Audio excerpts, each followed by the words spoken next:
Hey everybody, this is Rydo and we're back to another live stream of Yu-Gi-Oh! Master Duel and video game news. Today is Friday, December 16th, and immediately I think I'm going to have to turn down the audio on this game. I'm experimenting with, let's just sit with that. That may be extremely quiet in the recording, but I'm experimenting with a new beta app audio option on OBS that lets you select specifically to collect only the audio from specifically named apps. Since one of the things you can't do with Firefox that you seem like you can do with Chrome is specify the audio output device, and so I was using Voice Banana or something like that to move Chrome out to its own separate audio input, and then I was just capturing desktop audio otherwise. So without being able to do that, then if any audio were to play while I was looking at Chrome app, it would just play into the recording, and we don't want that because that would just inherently significantly increase the chances of content ID claims for not really a good reason. So yeah, I'm experimenting with that. It's a little bit buggy, to say the least. So that very well may not succeed, and that was really loud when I clicked on that too. Or at least it's very loud in my headphones, and see that's also part of the weirdness here, is that the situation seems very much like there's a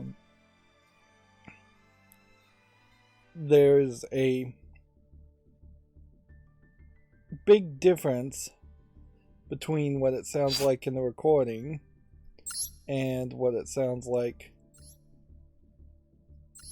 otherwise in my headphones. And yeah, OBS is just, like, despite my best efforts to try to keep them exactly the same, it's just weird that way, in that some inputs seem to be several decibels off.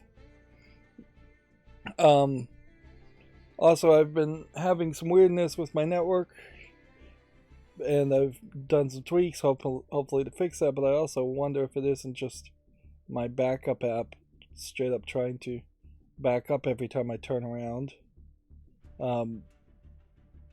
It does seem like that may have been a factor, certainly, because I just stopped it from happening and I wasn't even able to log in.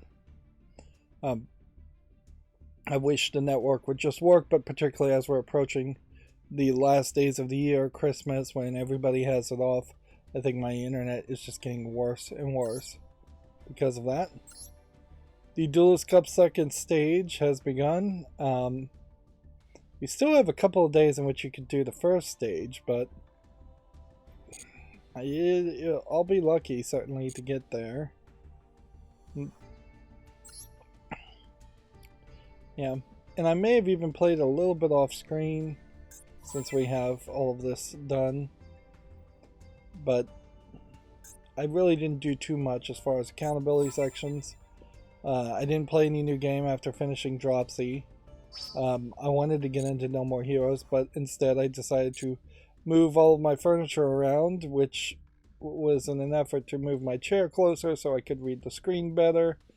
And I'm not sure that that's really even a better situation, because now, inherently, even though I'm only a couple feet closer, like, I'm still fairly far away from these big TVs, when really the monitors should just be right in front of my face, and they probably should be smaller. Like, I probably have, I imagine, 50-inch TVs, I would guess. 60-inch TVs, possibly. Whereas if you're going to have a computer monitor, maybe you could go 32 inches if it was curved before it gets too crazy. So now when I want to look at the TV that's above the other TV, I'm cricking my neck a little bit more, having to really lean back, and I can feel it just to read it, where it was fairly just a natural move of the eyeballs before. This whole setup was too experimental, which is frankly true for a lot of the projects I do, is that they start off very experimental and then boil down to me eventually giving up and just doing what a normal person would have done in the first place. So I was talking about the idea of potentially grabbing the URL from the current tab that I'm looking at, and turning it into a QR code. There is a Lua script, which I don't know Lua programming particularly well, and frankly, having looked at 2 or 3 Lua scripts in a row, they all seem to be fairly different in the way they're written.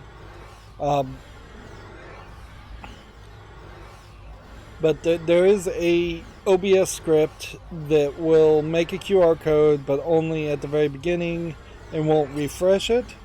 And there is a different script that will run a command and output the command as text. So I was able to use that second script to potentially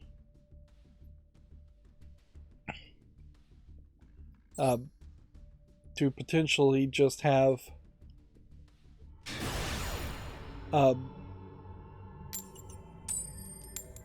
it work once, but the script that runs the command and brings out the output, when it tries to update, crashes.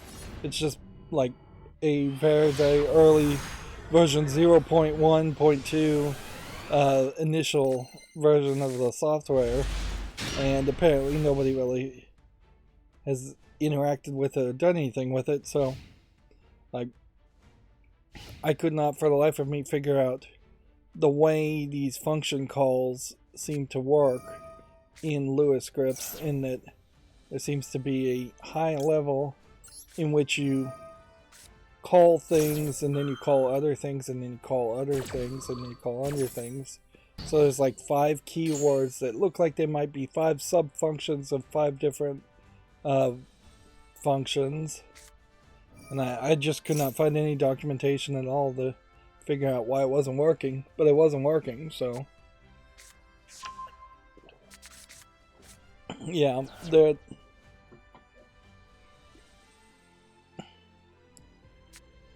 that sucks.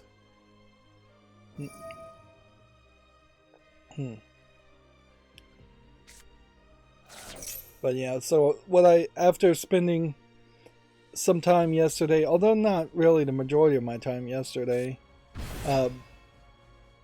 on that project, I opted to just kind of give it up and see if I could contact the creator on GitHub and see if they will actually do anything. Which, my experience on GitHub, I haven't done a lot with it, but it doesn't seem like it works particularly well.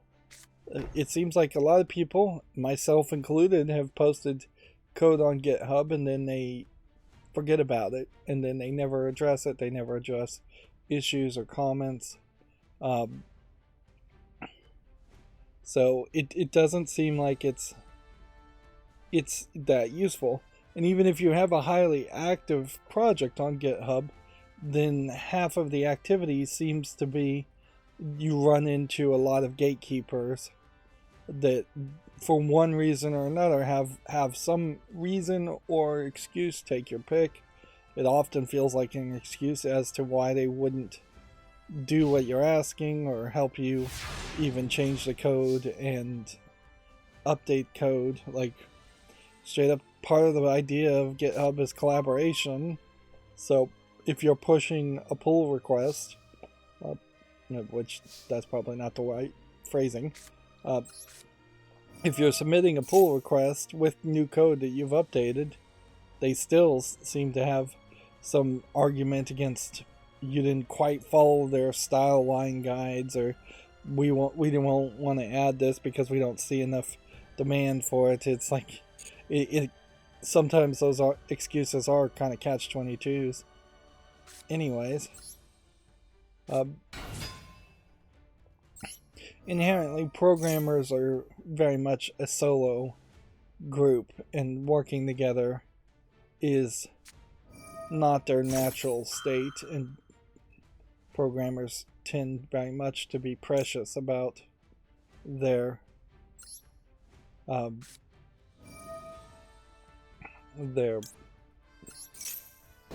program and their code. But we'll see. That was pretty much just a side project idea. Anyways, the idea of potentially having a QR code show up like in the corner where there's some white space here may very well fall apart, because at a 1080p streaming resolution where the streaming could get very blurry, the QR codes may be too small anyways, even for just a short URL. We need a better adaptation of probably a color code, which they had that, like red, green, and blue circles, color code idea, circles, triangles, squares, as far as a concept. And yeah, that is more what we need, is something that integrates higher and higher color palettes and higher shapes, instead of sticking with something that's become somewhat relatively popular. Of course, the problem there is a QR code basically is recognizable at this point. It'll probably be another decade before any other kind of scan code that could possibly exist would be recognizable. And there might even be something crazy enough where you could do like a forced perspective 3D image,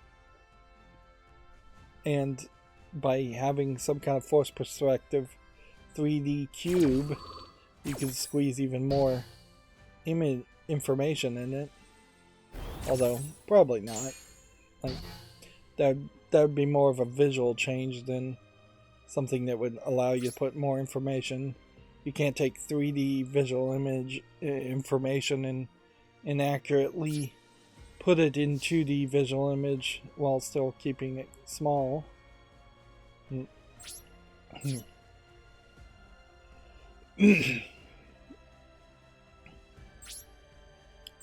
So yeah, moving furniture I guess was the main thing I did, and I may very well move it back. I don't have the table in front of me at the moment that I had, because there's just not enough room with the chair moved forward, and so now my keyboard really doesn't have a place to go. My mouse and my water glasses are now a little bit behind me, so I'm having to kind of twist to grab things more, which I'm sure that's going to hurt my back at some point.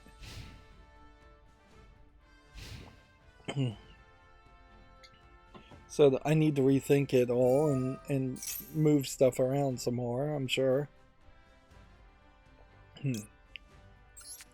I watched on Netflix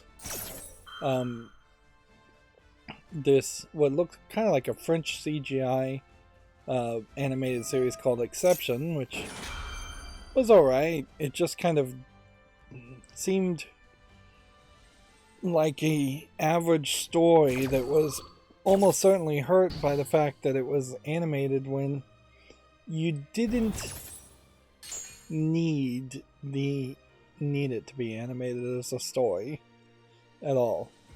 Like, even though it's a sci-fi story of humans being 3D printed as copies, so it's almost like a transporter type story in Star Trek, and you're on this weird alien spaceship, and you're dealing with a alien monster.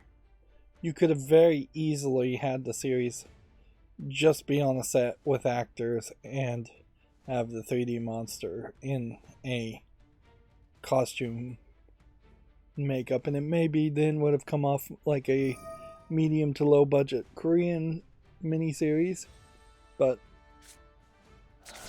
frankly you probably would have saved on the budget for the 8 episodes you made. And the entire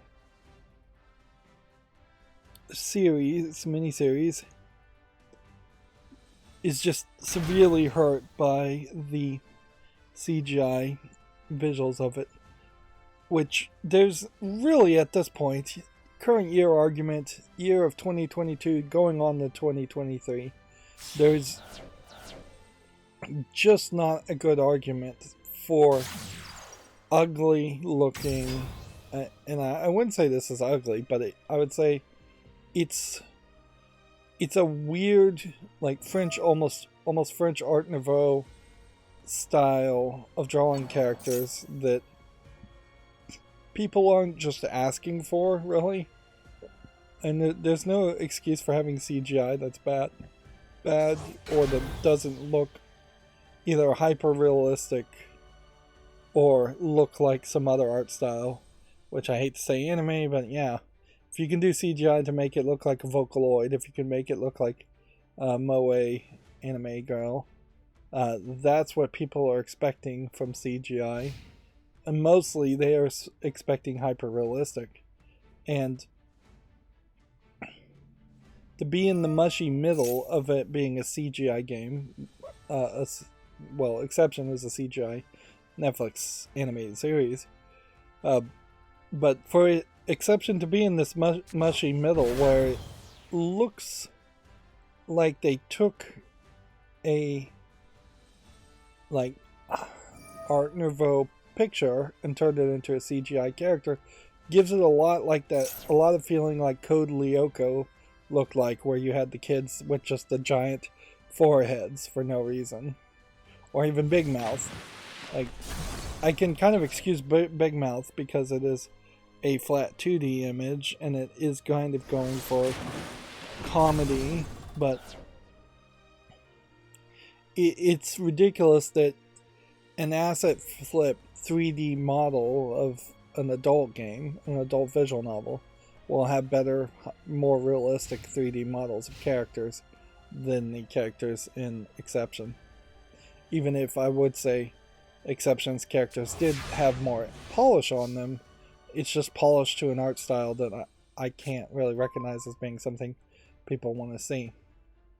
And a better comparison, I guess I would say, is if you look at like all the different ways in which things are animated in Love and Death and Robots, there's, of that anthology series having 2 seasons, I believe, there's maybe one out of 24 episodes where the animation style doesn't feel good, doesn't feel appropriate, doesn't feel like they know what you're doing. That they all look way better than Exception did. And Love and Death and Robots on Netflix also creates this weird situation as to ask the question, why did Netflix bother to potentially fund, I assume they potentially funded Exception for 80 episodes when they could have funded it for 1 episode and put it in Love and Death and Robots, or funded 7 other episodes or 8 other episodes of Love and Death and Robots.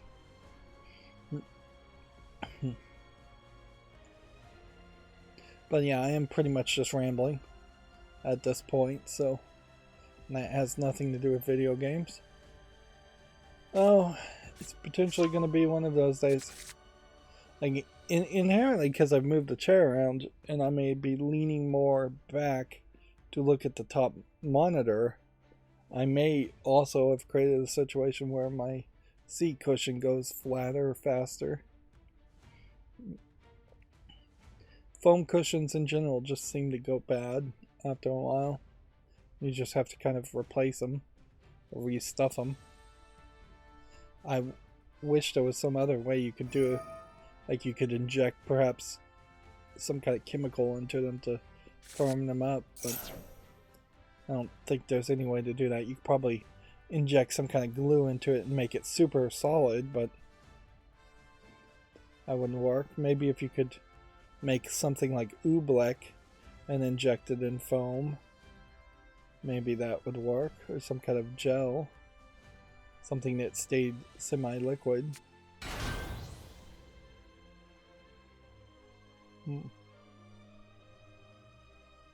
Okay. I also watched the Murderville holiday special, which had one scene very much at the end that was breaking of the general idea of the game. Having Murderville is a Netflix version of Murder in Successville, which was a BBC 3 thing that happened. Although I think Murder in Successville was way better than the first season of Murderville on Netflix. The Christmas special takes it to the next level of having like several people be the actors they're bringing in and not telling anything about what's going to happen in the plot or giving them a script, and making the actors just improv, which inherently making the actors improv is probably worse than making celebrities improv. And the Murderville in particular seemed to very, very much be around the idea of getting particularly football celebrities to be in the show and making them improv. And I think that worked a lot better than bringing in comedians or comedic actors. That took forever. More and more, this is really just boiling down to wasting a lot of time just to lose.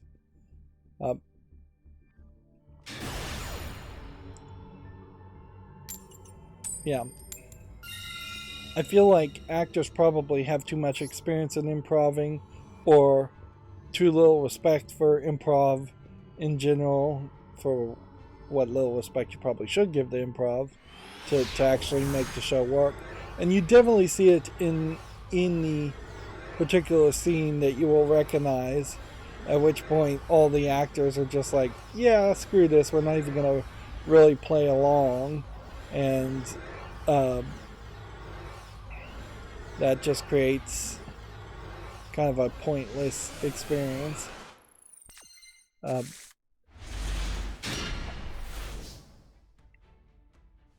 The other major difference between Murderville and Murder in Successville is that they have a bunch of celebrity lookalikes show up in Successville, and Successville as a fictional city is just a collection of celebrities, so that there are entire scenes where you can have that extra parody happening. Of course, maybe Netflix was afraid of being sued if they had celebrity lookalikes of like Tom Cruise murdering somebody or being murdered.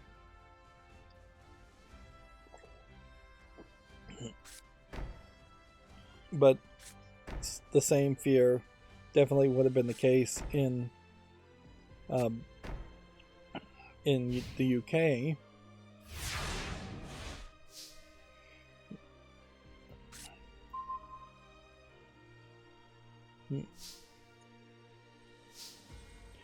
I guess particularly what they do that's weird is they try to make it more of a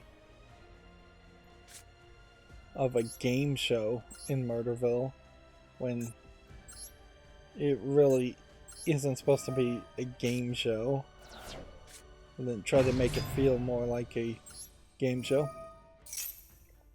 I would say watch all of Murderville first and then watch the Christmas special. I wouldn't be surprised if the Christmas special actually was supposed to be like a 3-part series to wrap up the first season.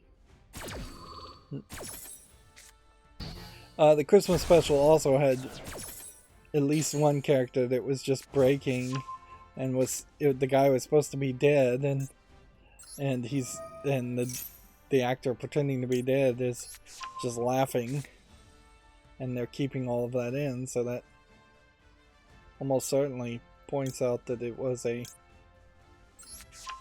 rushed experience, that they wouldn't do reshoots.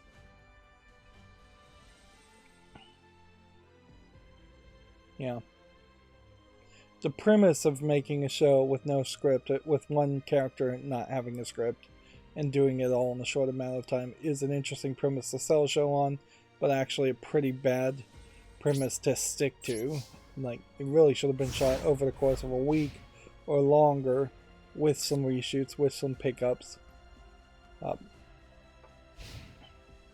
Anyways, that's enough warm-up, I suppose. Marvel Snap was named Game of the Year, and they're giving you a lousy 1,000 credits in a mystery variant. They also are going to be giving a Game of the Year card back and title earlier next year, which means that they didn't even have any thought that they possibly would win that.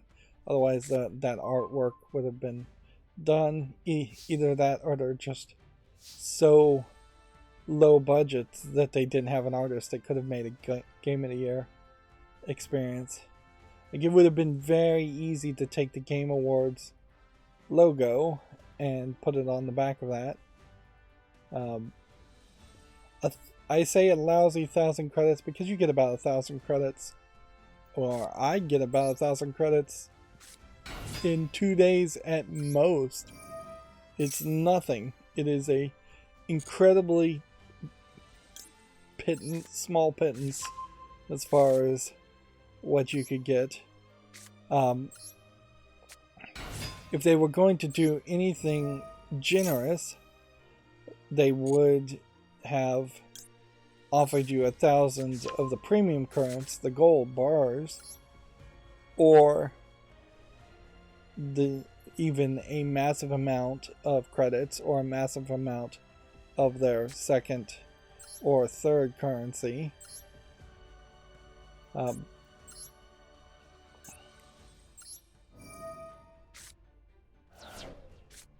Marvel Snap, unfortunately, I'm pretty addicted to it still, but it's still just a really bad game.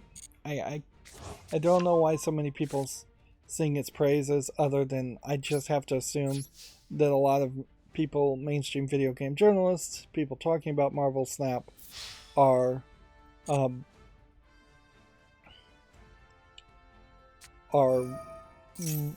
consider themselves very busy,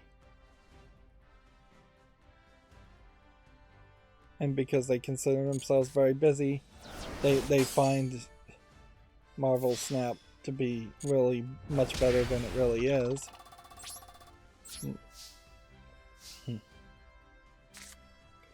But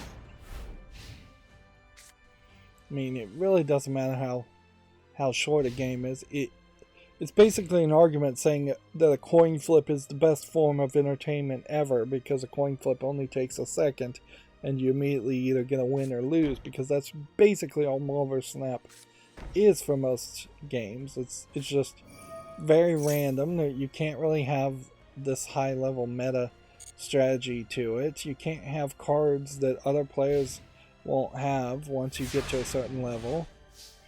It's incredibly greedy as far as trying to get you to buy premium skin variants that are in no way different than the skin variants that you will just eventually get anyways. Let's see. What?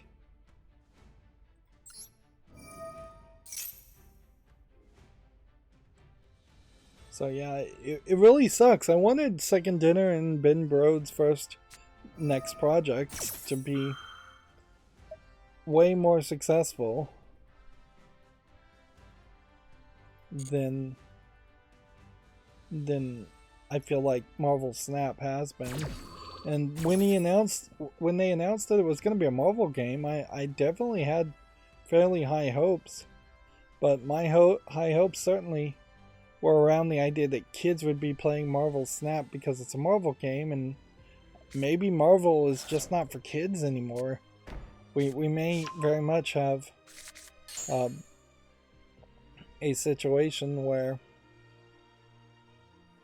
the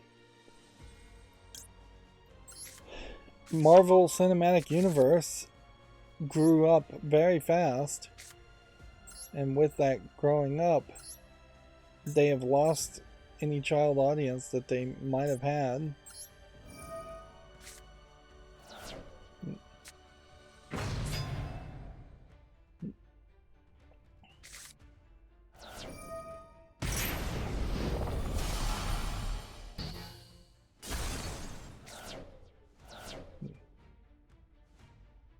Okay.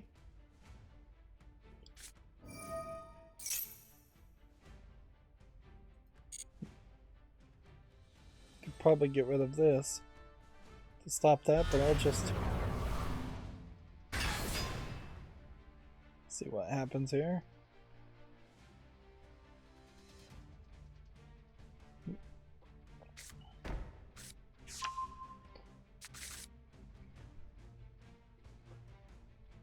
Let's see.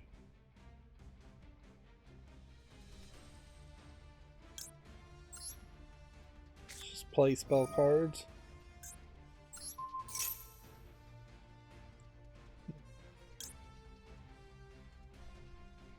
Target one Miss Valley card you control, return it to hand. If you do, negate the activation. And if you do, destroy this card.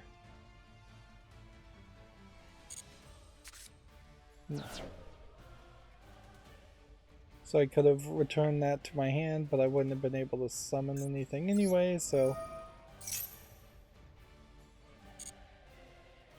let's send this, and then send this, draw this, activate this.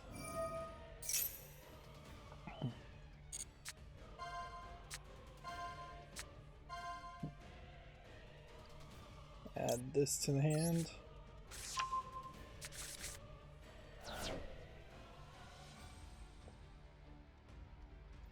Set this down. And in the turn. Since we can't do anything else. ScumVM says the game Driller, aka Space Station Oblivion in the US, will be the first game supported by the Freescape engine, and it's now ready for public testing. This was published in 1987, which, yeah, more and more it does just seem like ScumVM is going to be supporting smaller and smaller, older and older games.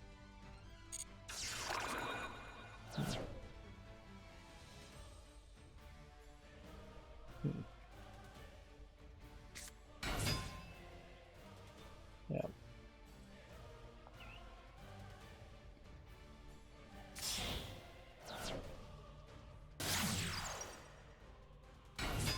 Let's see. YouTube's official blog has creators on the rise. Let's see if we can recognize any of these people.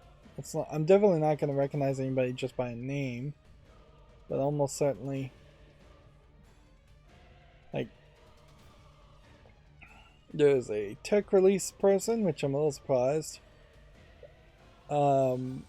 Beauty person, no surprise there. Dancer and actress, no surprise there. Van life tiny home, that's a little surprising. And then food person's not surprising. Boarding pro, that's weird. And basketball fan, who's sports person, that's not surprise. Let's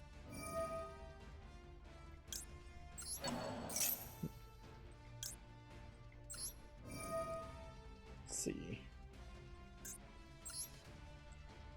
Turn that to the hand.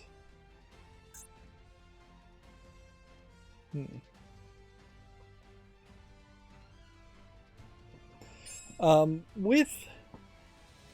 Thought I had already selected the card.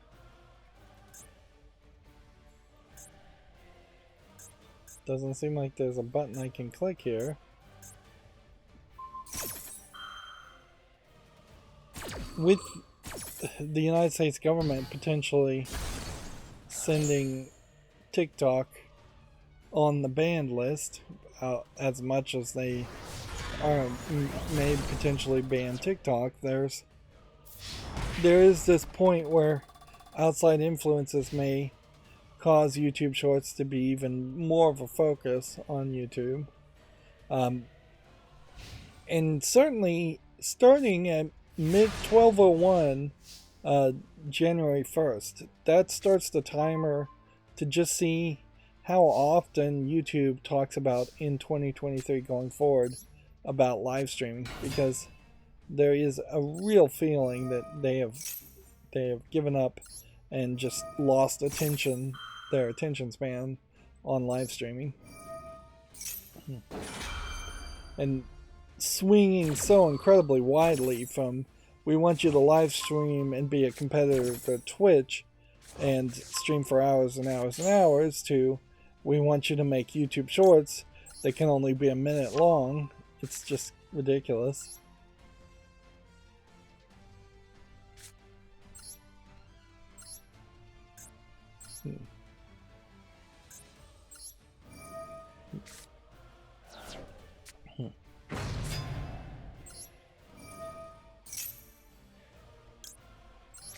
So yeah,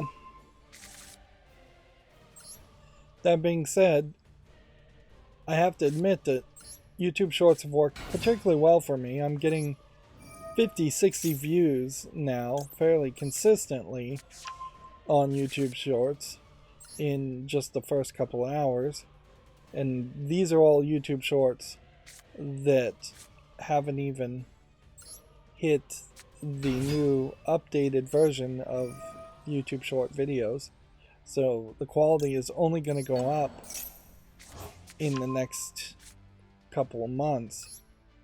The quantity might be slightly a problem, but maybe not. I'll just have to, we'll have to just keep a general idea around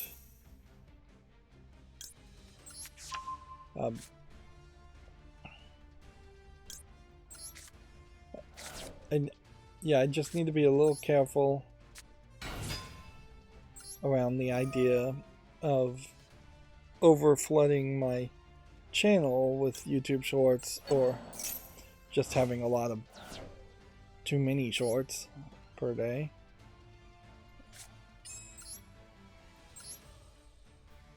Let's see. Get rid of this one and get rid of that one.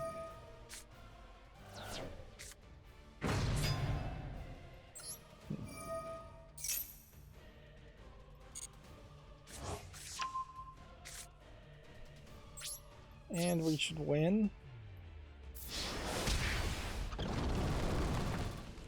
I could do something like this to get him down to 100, and then do something like this to do the maximum amount of damage, but Yu-Gi-Oh! Master Duel does not reward you for doing maximum amounts of damage so much. There might be a daily quest around it, but odds are there isn't.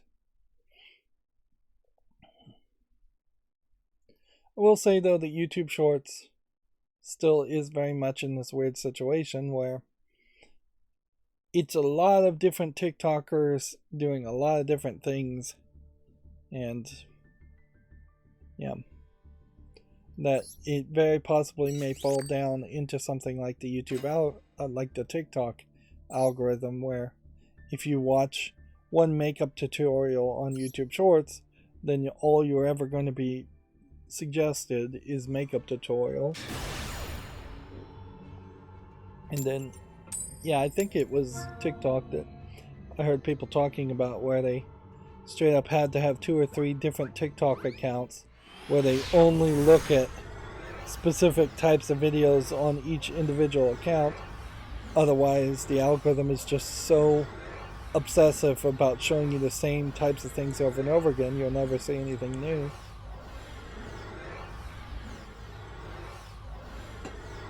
Yeah, you can probably tell that there's some roughness going on with my network right now. But I don't know if that isn't just, hey, it's Friday and people have probably gotten off for Christmas break. The Epic Game Store is doing its free game giveaways. There are definitely some other stuff that they're giving away too, not just this one. Like right now, this is a Horizon Chase Turbo, and you only have like 24 hours to collect these. The previous one was Balloons Tower Defense 6, and I did grab it. Neither one of those games are particularly good. I will have to fully admit though, so it doesn't feel like they're giving away a lot, nor does it feel like they're particularly doing better than they did last year. If anything, it feels like they are doing worse.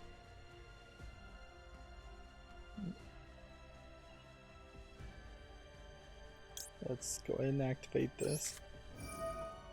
And see, when I reloaded the page, the next mystery game is in 21 hours, 31 minutes, and some change.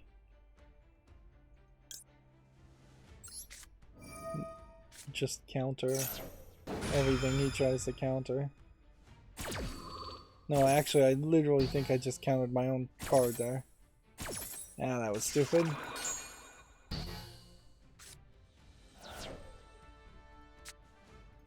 Well, that was a lot of nothing.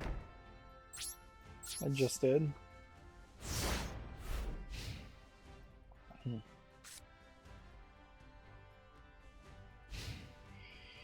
Alright, so let's start covering the video game news. CD Projekt is investigating Witcher 3 issues on the PC following the next-gen update. I believe they put out another patch that addresses 4 main issues with this next-gen update, but yeah. It definitely is never smooth when you try to go to that next generation, particularly implementing new features like ray tracing. Software is always this weird situation where the best, most stable software you could probably find is 10 to 30 years old. Just because nothing new is bug-free. So yeah, ray tracing probably will be amazing in 10 years and just the default thing. The idea of Unreal Engine's Nanite engine concept will probably be amazing in the next 5 to 10 years.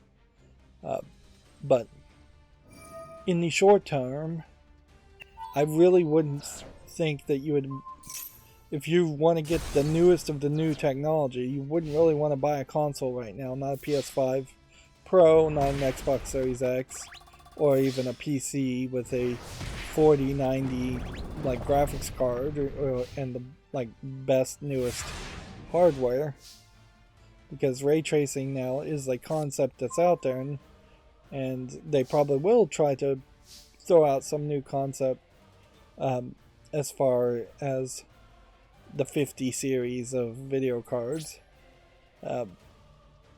But yeah, by the time they release 2 or 3 new concepts, that'll probably be the point when ray tracing really starts to work on most games.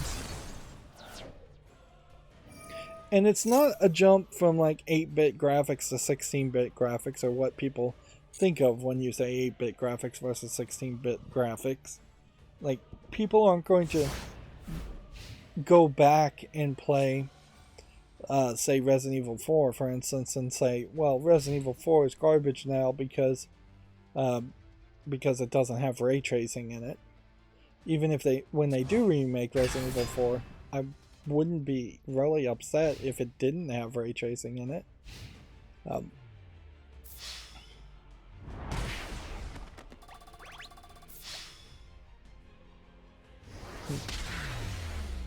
So, this whole cup situation, you have to win, and thus you have to just keep playing until you win. Like, ideally, I want to get up to level 19. If I could get all the way to level 20, that'd be great. If I get to level 16, that's good. I definitely would want to push to at least level 15. But obviously I haven't been playing this off screen on the off days. And that's the problem, particularly with these Duelist Cups, is that you really have to just commit to playing them every single day. And they've had too many of these already in the first year. The Duelist Cup probably should be a special event that happens once a year. God of War TV show details have been revealed as Amazon has greenlit the series. I think we've probably talked about this. Amazon, I assume, is having a good reaction as far as its internal showings of The Last of Us TV series, that they've greenlit a God of War series, which is basically the same concept. I wouldn't be surprised if Sony is just bending over backwards to make contracts with Amazon Prime Video too. That wouldn't be super surprising, but it would be somewhat shocking to the business world if Amazon and Sony somehow merged or bought each other out. I think Amazon might have enough money to potentially buy out Sony Interactive Entertainment or Sony Motion Pictures, and not Sony Electronics and Sony of Japan. Although I don't know if Sony Electronics really is making any money these days.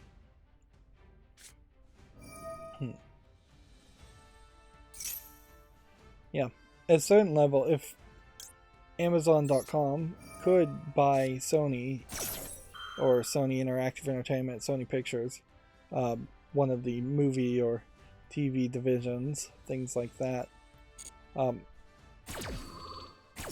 Amazon would probably be better changing their name from Amazon Video. That division should probably just change its name to Sony. And then Amazon Prime Video could just be Sony Prime Streaming. Or it still could be called Amazon Prime Video and just have a massive amount of Sony movies and TV shows. Which mostly that would be movies, I guess. I definitely am in a pretty weird position since I haven't played the God of War reboot. Still just waiting to buy it on PC. I think it is on Steam, so I'm waiting for either somebody to gift me the game or for me to just get around to buying it and playing it. But because I'm in that waiting pattern, there's just no way I would ever watch this TV show. Same is true for The Last of Us TV show, although I'm not particularly motivated to watch The Last of Us TV show, even if I played The Last of Us video game. I kind of would still prefer that they do anything with the previous God of War narrative and story.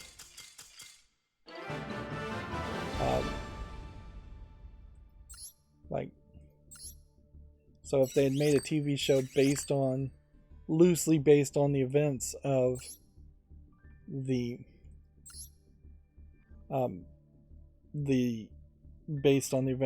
God of War games before the God of War reboot, that would have been more intriguing to me. Um,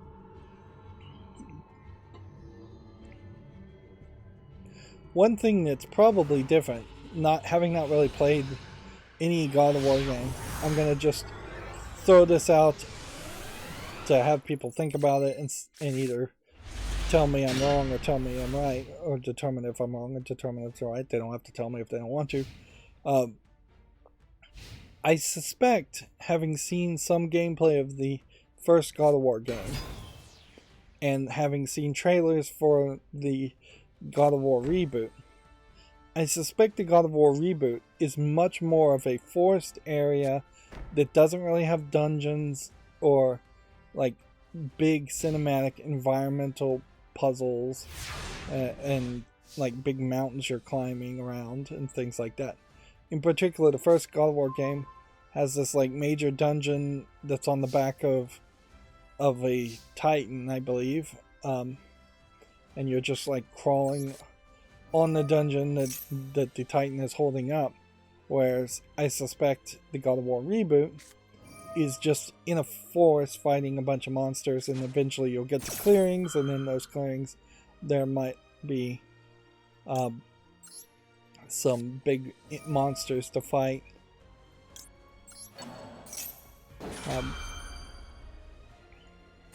So if you were going to make a movie or TV series and you had your pick between having to create either a bunch of sets that would probably require a lot of CGI, or just shooting in a forest set or building a forest, or shooting in an actual forest, you almost certainly would pick shooting in a forest.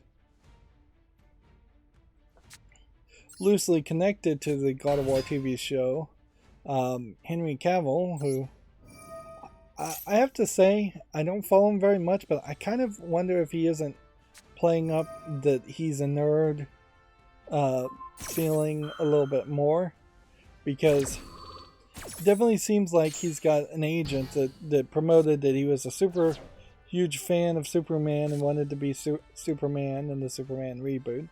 Then when he became the actor for The Witcher, the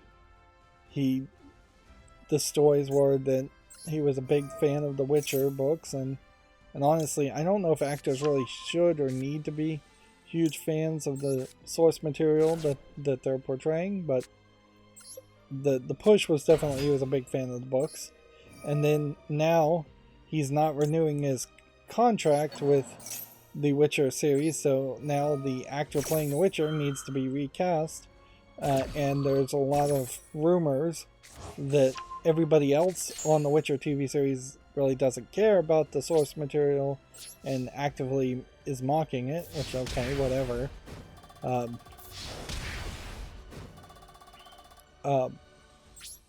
And so then he gave out a lot of hints that he was going back to playing Superman,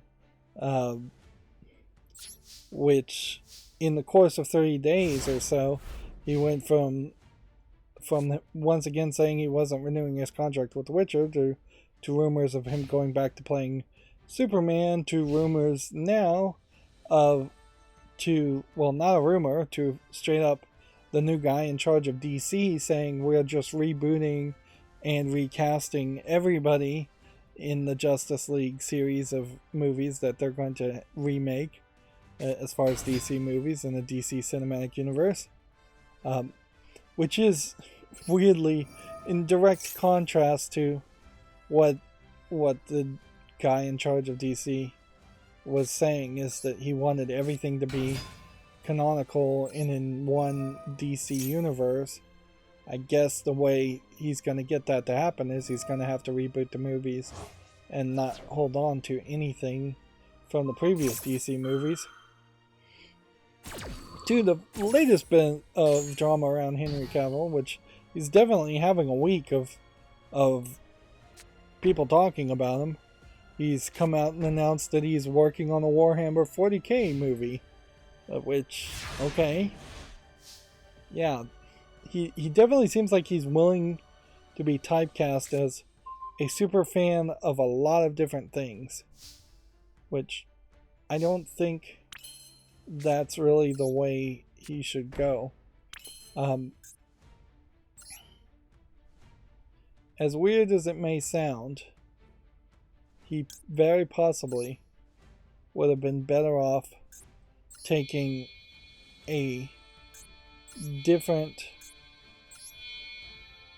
direction with his...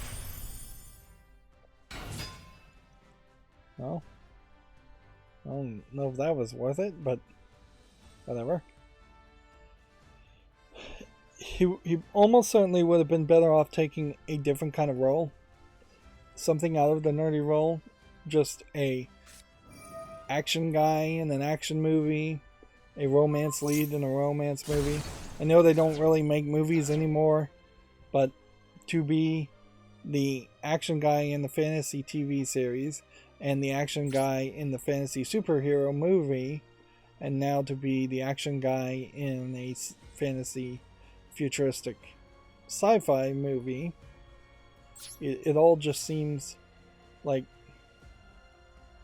he's typecasting himself to niche action movies, when he probably should expand to other action movies or non-action movies at all.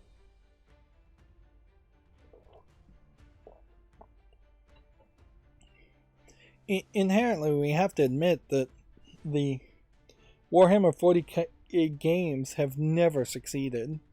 Like, every single one of them, with maybe one exception, has been very poorly received and very poorly made.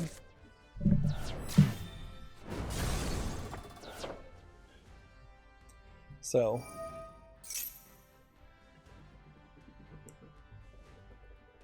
yeah, with that knowledge, I'm adjusting myself in my chair here. I really can't have any faith at all that a Warhammer 40K movie would do any better.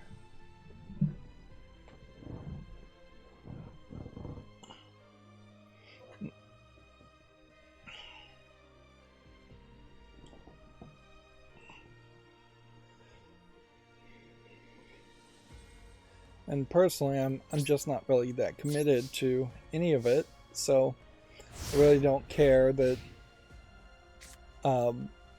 that Henry Cavill isn't going to do another Superman amongst 3 bad Superman movies. I really don't care that he's not going to be the Witcher in a Witcher TV series that is not faithful to the video games or the books. And I really don't think I'd care about Warhammer 40K movie series either, or TV. Yeah. I don't think there's that much story to the Warhammer 40K universe that I'm not being familiar with it. There is either probably way too much backstory that would argue for something more like a Star Wars collection of movies and just pumping them out non-stop, which, yeah, that might work as a competitor to Star Wars. Or there is very little story and it is just a bunch of metal soldiers fighting over and over again. Let's see. Moving on, Hogwarts Legacy showcases features open world broom flight and dark arts combat. Interesting. So the broom flight is going to just be fully open world, which that severely limits how you can create an open world. Then it means that at any point you can fast travel to pretty much any spot, and there's never going to be a reason why you have to go on the ground and actually encounter people or enemies.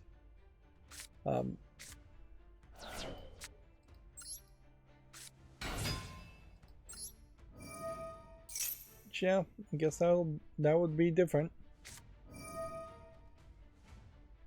We really have hit a point now where there's just too much talk and too much teasing around the Hogwarts Legacy game, and I would just like to see the game released already. It is coming out in a couple weeks, so don't have to wait that long.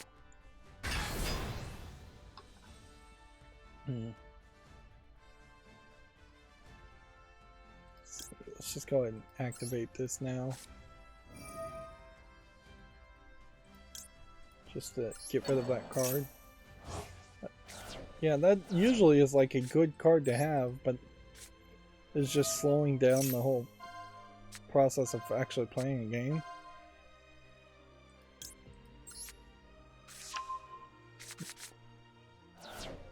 Alright, well, I'm screwed.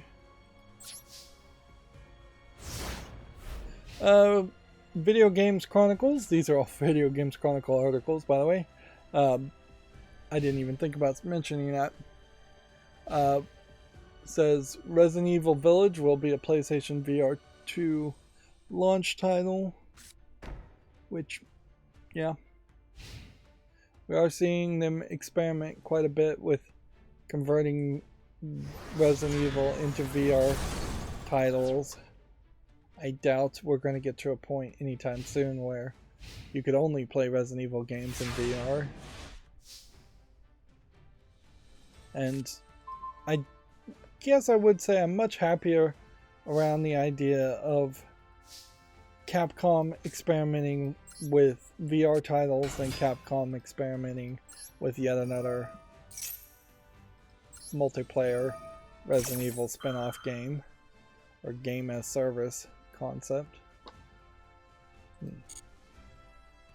would just be nicer if Capcom wouldn't slap Resident Evil on every single project they work on and would instead try to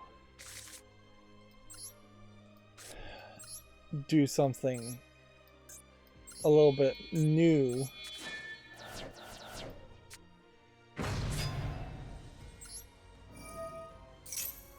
Like, I know Capcom does release the occasional non-Resident Evil title, but it really does feel like that's all they do, and then they also are wasting a lot of time chasing after trends.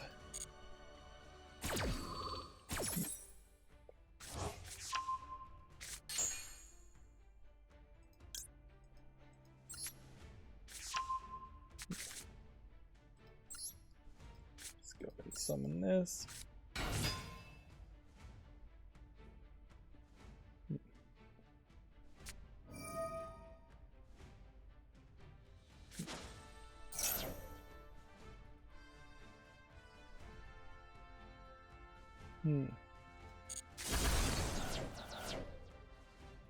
So he thinks he's gonna devastate me with this deck devastation virus. Which, this is probably not a card that actually works that well. Moving on, the Sephiroth and Kazuya Smash Bros. Amiibo will be released in January.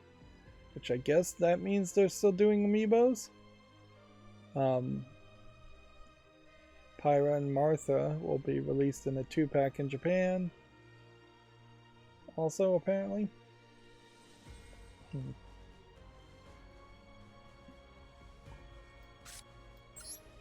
I wouldn't be surprised if some of the factories over the years that would have made action figures have more and more leaned on the likes of Nintendo to make action figures and amiibos, or face going out of business, because with Toys R Us being basically shut down and kids not really caring about action figures at all, I was just thinking the other day, Lego really has just become this default toy mechanic that kids play with. Lego or Lego ripoff interconnecting blocks, to the point where it is very believable that kids could be all obsessed with Lego, Duplo and Lego in their entire childhood until they get into video games, and then be only obsessed with video games. Whereas back in the 80s and 90s, you would have had more fads of like a yo-yo fad, a pog fad, a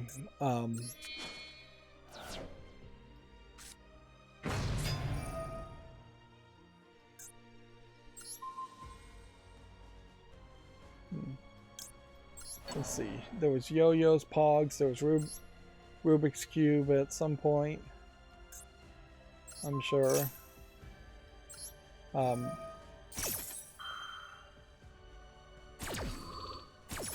There was Ninja Turtles, Ghostbusters. There was all kinds of different Transformers, G.I. Joes, Barbies. And yeah, I'm sure there's still some Hot Wheels and some Transformers and Barbies out there, but I don't even know if those are particularly that big of a fad. Whereas you just have this whole lineup of Lego, which is kind of all-encompassing, or mostly encompassing. Even like the obsession with Minecraft, like the Minecraft fad back when it was really big, you would have all kinds of Minecraft toys and things, to the point where there were even now there are some Minecraft Lego sets, but it's Minecraft I still don't think was as big as, say, Ghostbusters when they came out.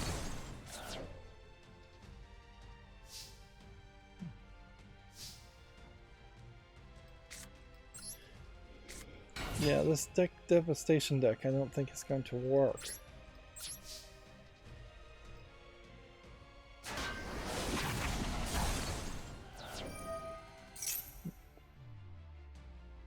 Unless he can just summon something big.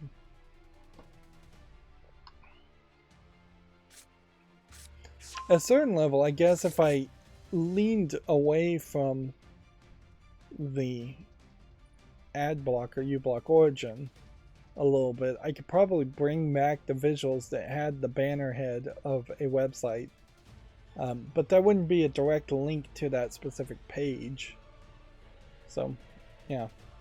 I could certainly continue to show the banner and make it visually less minimalistic, but that's not exactly what I'm trying to do as far as having a QR code or a link directly to that story, as far as just footnoting sources. I'm trying to be like a proper journalist as much as I can figure out how to be a proper journalist. The first Modern Warfare 2 free multiplayer trial launches today, according to Video Games Chronicles. Justin Roiland apparently explains how he got away with putting Space Applebee's in High on Life. Justin Roiland's game is full of in-jokes and references to pop culture. Justin Roiland also being one of the guys in charge of Rick and Morty, although they seemed not to have bothered to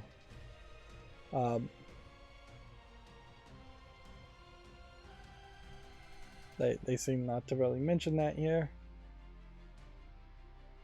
Roland responded, "It's parody, it's a parody." Oh. So he's basically saying he just did it because he's claiming parody, and then apparently Greg Miller had him on Kind of Funny Games Daily, and his response was, "Oh, F, you're going to jail." Which, no, you wouldn't go to jail for stealing someone's copyright or trademark or register. You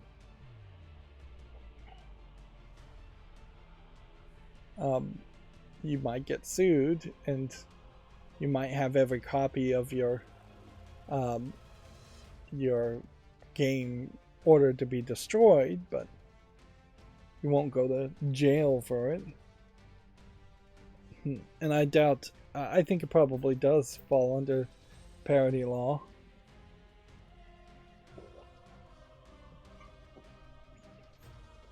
Speaking of Rick and Morty, Adult Swim apparently is yet another one of a multitude of streaming services that are getting worse and worse. So it took them, it felt like, no less than 3 weeks to unlock the next episode for free if you don't have the Adult Swim app on Roku connected to a cable service. So for like 3 weeks I've been checking back on that to see the latest episode that I could watch of Rick and Morty, which was, I think, called Rick and Morty Meet Jesus, which is frankly not really much of what the episode is about.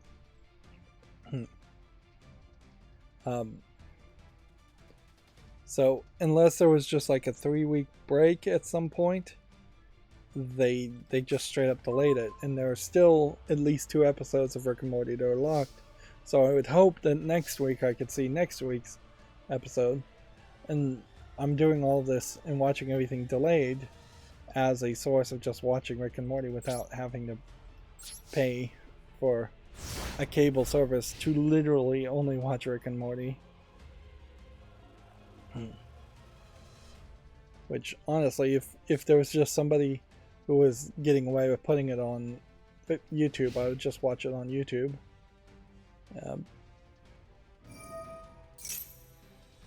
Because it's totally ridiculous to have cable service to watch one show.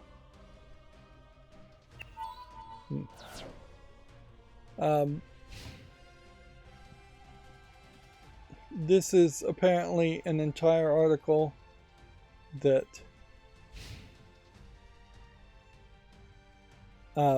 seems to be just around re-explaining what parody is, which isn't the worst kind of article to write, really, as far as Video Games Chronicles. They've definitely written worse articles, and it is somewhat useful to just remind people that parody exists, and like we more than likely will run into situations where, I guess this might be indicating that he knows that this is this card. The 01800 here.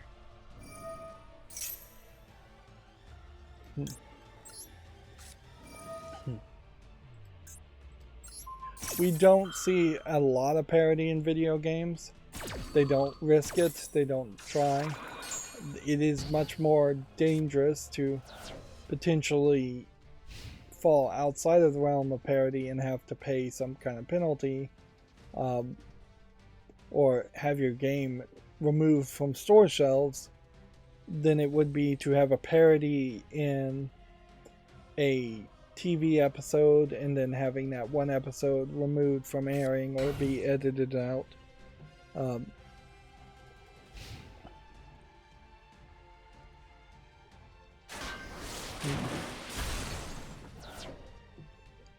So yeah, I think video games are quite cautious when it comes to parody.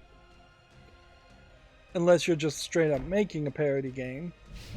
And then if you're making a parody game, you're taking your chances. And inherently there really isn't that much of a concept of parody video games at all, because a Castlevania game is not really considered to be a parody of a Metroid game or a Castlevania game. Even if you were to make a Castlevania parody game that looked 90% like Castlevania and just had different names on it, people still really wouldn't call it so much a parody as they would just call it a clone, and clones are just so normalized in video games. I don't know if I need to remind people that the Epic Games Store is giving away 15 games over Christmas. 15 seems ridiculous. Why not do 25 and do a full advent calendar? Apparently Valve would like to make a Steam Controller 2 happen. The original Steam Controller was discontinued in 2019. Valve has said it would like to create a Steam Controller 2 and has spoken more openly about a Steam Deck successor. This was an interview for The Verge where the Steam Deck designers Lawrence Yang and Perry Loop Griffvoss spoke openly about a potential follow-up to the controller. They also talked about a potential Steam Deck 2, and sad news seems to be that they're not really going to try very hard to make the Steam Deck 2, whenever it comes out, that much better than the Steam Deck 1. Here it is. Valve once again spoke openly about Steam Deck's successor and claimed it isn't looking to create a large performance. Can you even read this? This text might be too small even for my stream. Yeah. I would hope somebody would have commented on my videos if the text was always too small. But anyways, they aren't looking to create a large performance gap between potential machines. Right now, the fact is the Steam Deck can play the same games that we have one target for users to understand what kind of performance level to expect when you're playing, and for developers to understand what to target. That is a mess of a sentence. That's a lot of value in having that one spec. I think we'll opt to keep the one performance level for a little bit longer and only look at changing the performance level when there's a significant gain to be had. So, yeah. And without the pictures, these pages don't seem like they... A wall of text here doesn't seem like it's worth really showing that much up. I've also moved my third monitor, in which I monitor the stream itself, and yeah, that may affect things, or how big I feel like the text should be. Like in-app, in a video game like this, I can totally read this text, and this text is maybe size 8, where this text might be size 6. So that may just be my line. I wish it was just a little bit easier to make text bigger without making everything bigger.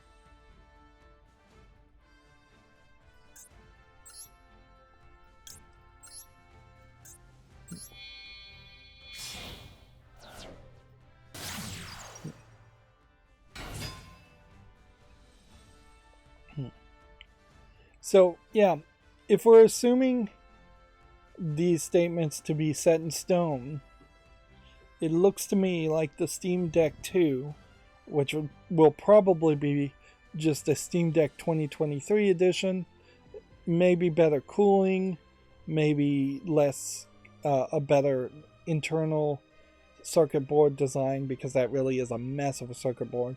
I could see it having the exact same CPU, GPU specs, but maybe a bigger battery if they can scale things down. I could see them potentially improving the hardware on the audio, because if you got like a better audio driver, audio amplifier, or better speakers, that's really not changing anything as far as what games they're having developers develop. Noticeably, they do have a focus there. I actually should play. Where they are actively trying to push developers to target the Steam Deck as a console, as a platform, going forward. Which means they are pushing people who either would have made Linux versions in the past to now make a very specific Linux version for the Steam Deck, or they're pushing people who have never made a Linux version in the past to make a Linux version, or make something that runs with the compatibility layers very nicely. And I imagine people who would have made Linux versions in the past will make new Linux versions that run on the Steam Deck even better, and people who don't know anything about Linux will just hope that their programs will work with the compatibility layers on the Steam Deck and try to dip their toe into being compatible with the Steam Deck without actually learning how to program in Linux, which, yeah, that's going to heavily rely on just how much of DirectX are you using when programming your games, and a lot of games are programmed with DirectX and Microsoft Windows technology. Nobody's really making games for iOS or Mac, Apple's operating systems, which I guess that is just iOS at this point. So yeah, that creates a very different scenario, because I definitely was more thinking that I would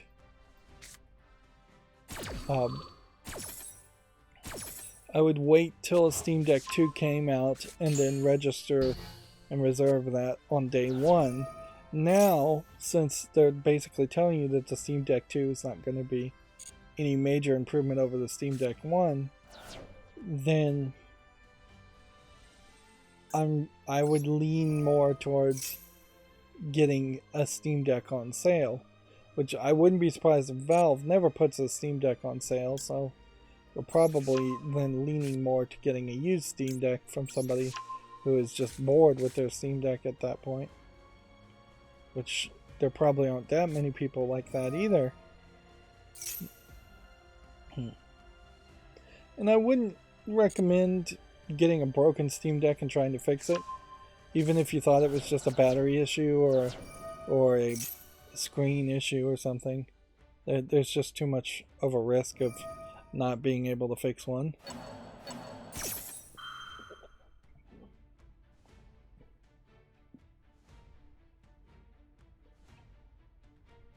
Let's see. Just play all these cards.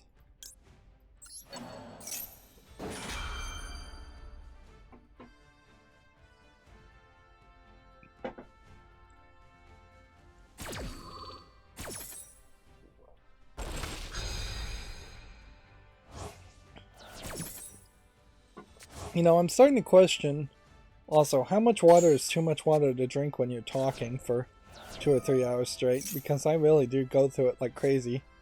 But I always drink a ton of water when I am talking or drinking water. And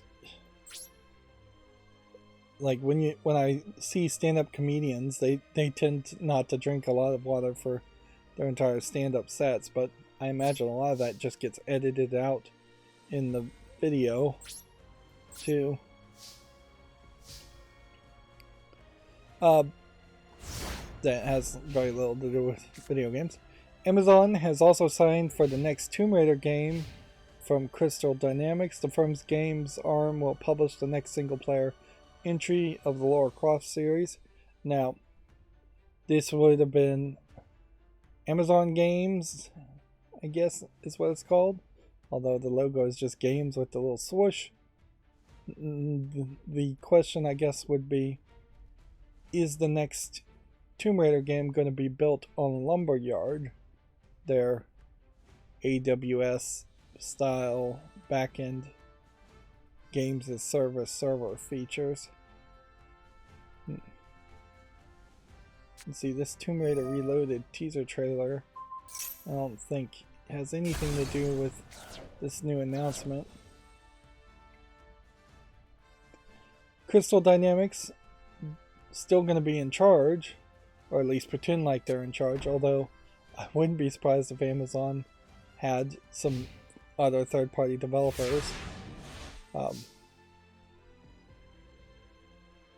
It was revealed that Lara Croft's next adventure will unify the timelines.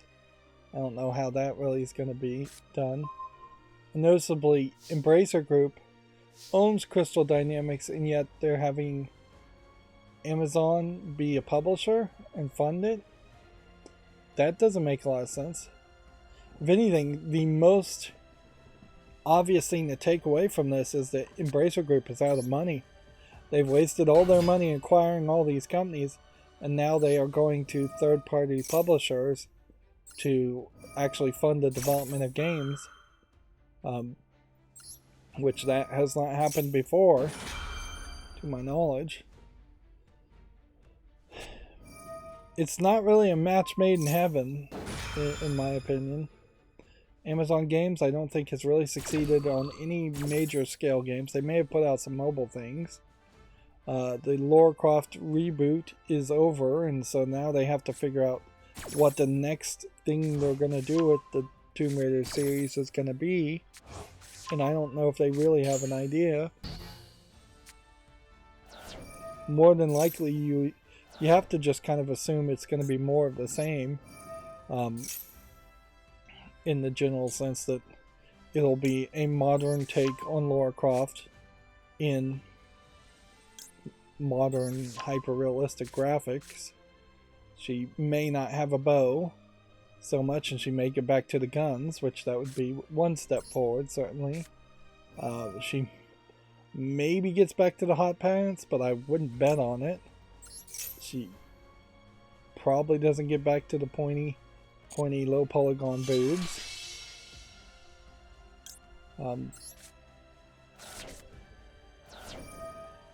Ideally, much more importantly, you would get back to games that have bigger tombs in them and a lot more platforming. Like, it is worth definitely realizing that the original Tomb Raider series was mostly a platforming puzzler game, and that is absolutely not what the reboot series is. There's not really platforming and not really puzzling, so getting back to that feeling might be helpful.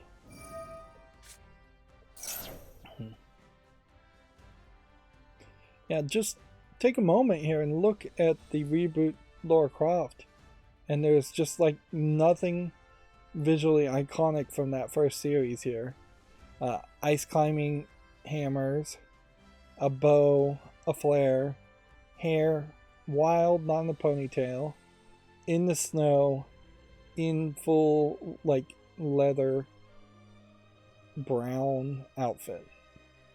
None of that screams Lara Croft.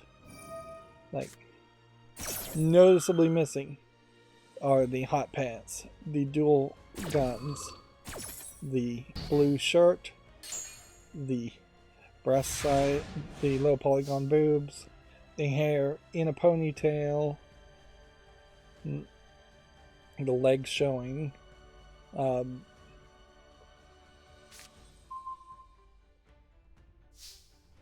And you can't really compare faces to faces because obviously the old low polygon Lara Croft face didn't have much texture or details to it at all.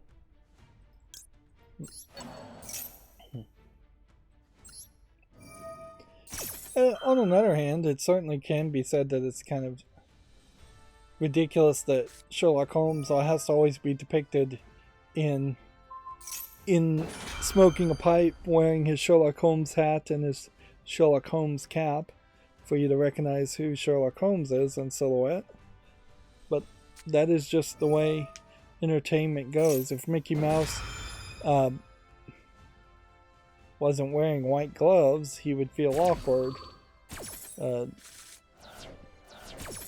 a reason why these characters tend not to change clothing or change their appearance, is because it becomes iconic. Moving on, Sony has confirmed Spider-Man 2 for fall 2023 release window. The sequel stars both Peter Parker and Miles Morales, which this just reinforces that Spider-Man Miles Morales is kind of the side mini-game in the Spider-Man video game universe. Sony in general is going a little too heavy in Spider-Man, in that they're doing the Spider-Man video games and Spider-Man Into the Spider-Verse movie sequel, whereas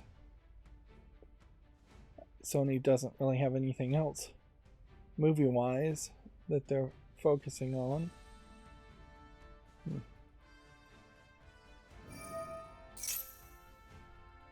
Yeah, and I guess I'm not running into too much congestion on the network. A lot of times I do think it might straight up just be my perception of the network more than the reality of the network when I think it's having trouble. But yeah, I do suspect there's just a bunch of people, more people online at the moment. I woke up to the podcast playing on my cell phone for Giant Bomb in their Game of the Year. Because I start podcasts when I'm about to fall asleep as just background noise, and then it just plays hours and hours of a podcast that I only subconsciously hear at most. There's nothing really to say there other than they didn't announce that Giant Bomb was going out of business or anything crazy like that. It did seem like they were promising more content back to core values of content in doing quick looks, although I don't think they've really delivered since this new team at Giant Bomb has been in charge. I don't think they've really delivered on doing more quick looks and more game content or more content in general, but I really wouldn't know because I'm not paying much attention to them anyways.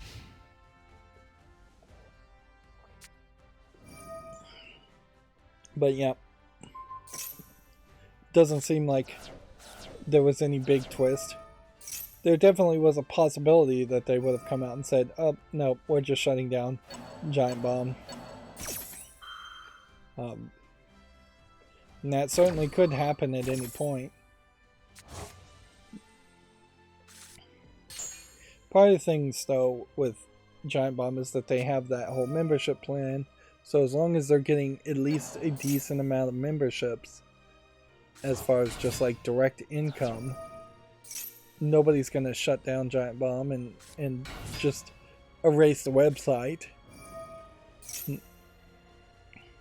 It could definitely become super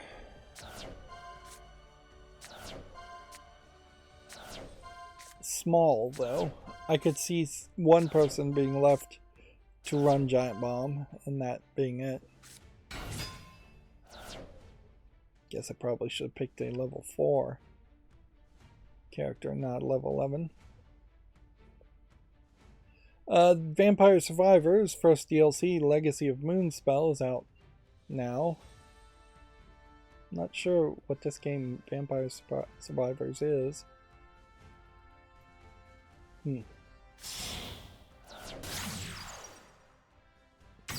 It looks like it's a top-down twin-stick shooter type game. It looks probably too zoomed out even for that style of game with too many enemies. It's not particularly interesting at the look of it.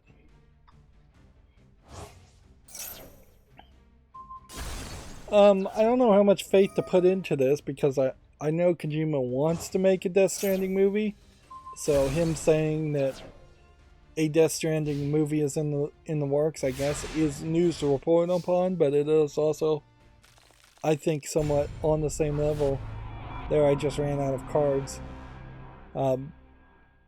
It is very possibly on the same level as any random person hoping for or working on a movie being made.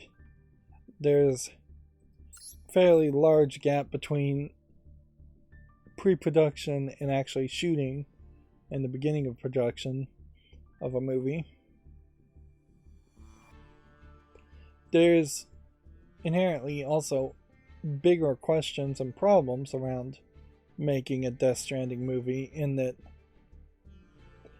the story for the game Death Stranding was a crazy Japanese story that works in a video game form.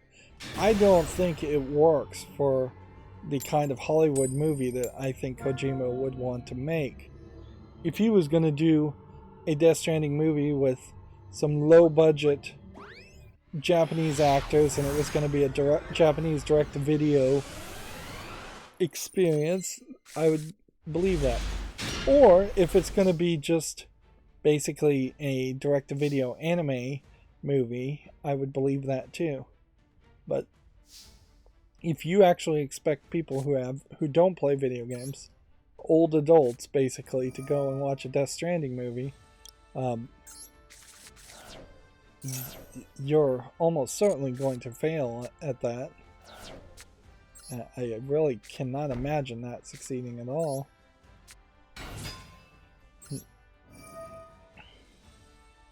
Your best bet, I would guess, would be to have a mini story in the Death Stranding universe that is very small and focused and doesn't cover the main events of the Death Stranding game.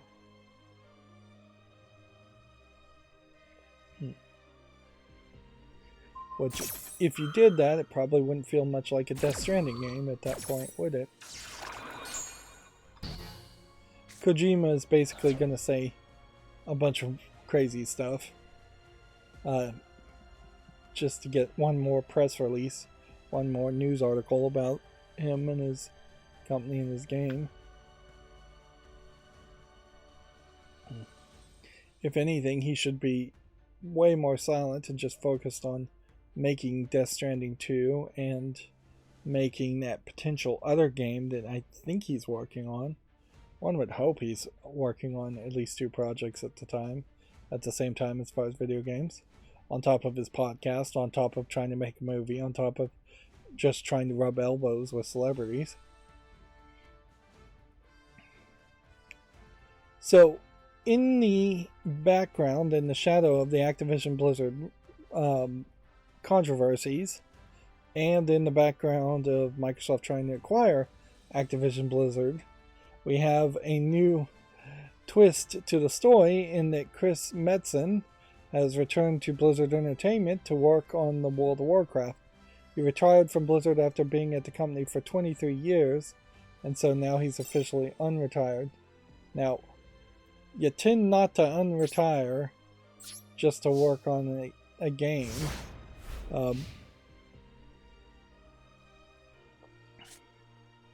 But it may very well be that there was somebody that Chris Metzen had a problem with, and he left the company because of that one person, and that one person is gone. Although in all fairness, I might consider unretiring if I was Chris Metzen, just to be potentially in the lineup of getting promotions or stock options when Activision Blizzard gets acquired by Microsoft.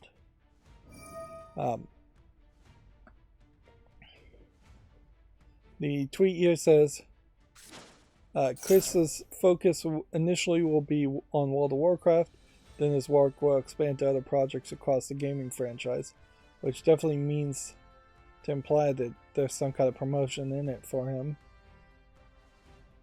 He is a creative advisor.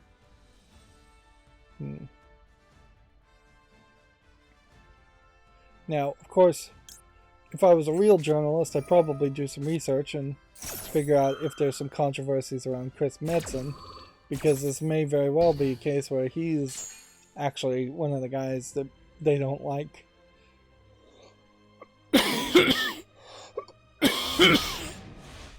Inherently, more than likely, there's been this full civil war going on internally at Activision Blizzard for many, many years, and there definitely is a possibility of one team really hating a lot of people on the other team and vice versa. And that would all stem from just very poor leadership from the top. Like, obviously you would fire somebody or move somebody to a different position before you let it get so bad. Let's see.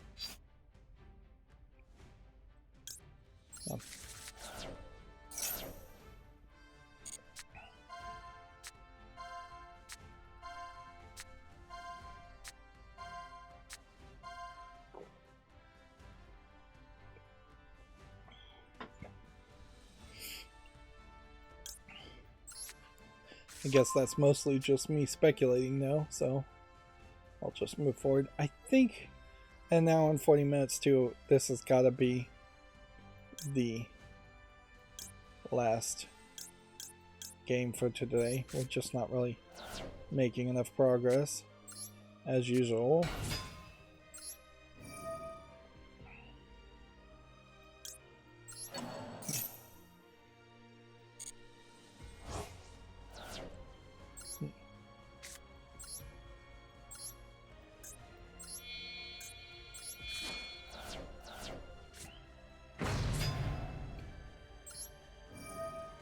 Deck is just so slow.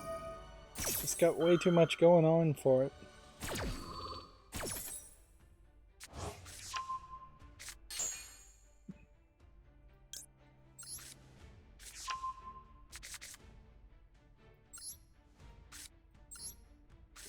Just keep on going in circles here.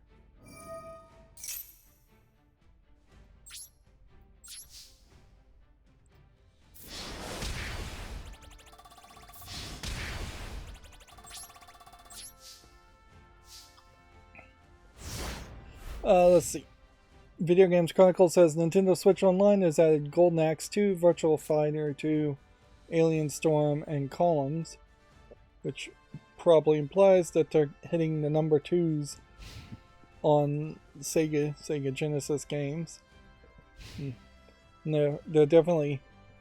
The cover art on Sega Genesis games are all over the place. And that may just have been the way games were released back in the day. Between like European versions covers and Master System version covers, and then what I assume this was a later version cover.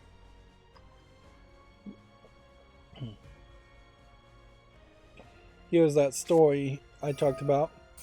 CD Projekt is investigating 4 main issues in The Witcher 3's next-gen update: PC crashes, low ray tracing performance, Origin update problems, and missing PlayStation 5 expansions. What expansions were specifically PlayStation 5 in The Witcher 3?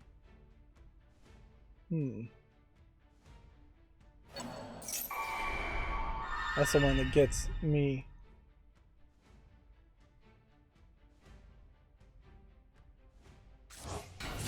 I guess maybe that they are the same expansions that would have been for other versions of the game, but they are missing specifically on the PlayStation 5. Because really there's just like that Blood and Wine expansion. It is the only expansion I even know for Witcher 3. There may have been another one, but I can't name it. After literally lying to everybody and saying that that Ash Ketchum's journey would continue, they've come out and said, nope, it is going to wrap up. Which I guess technically they said, don't worry, his journey will continue a couple of weeks ago, and now they've made the decision to say, well, it is going to continue for a while, 11 more episodes, and then it's done.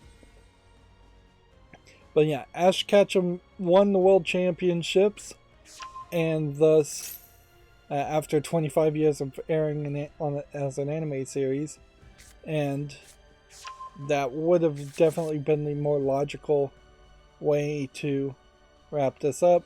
They're giving them 11 episodes to go back and visit some of the beloved Pokemon and characters from the Pokemon series, and they've announced a spin-off anime series instead. You can see here there's no major Pikachu character, and I think this is going to be much more of a buddy series where this girl is going to be the main protagonist and this is going to be the sidekick character since he's standing further in the back, with, I would call this second generation Pokemon, but really this may be 10th or 11th generation Pokemon starters.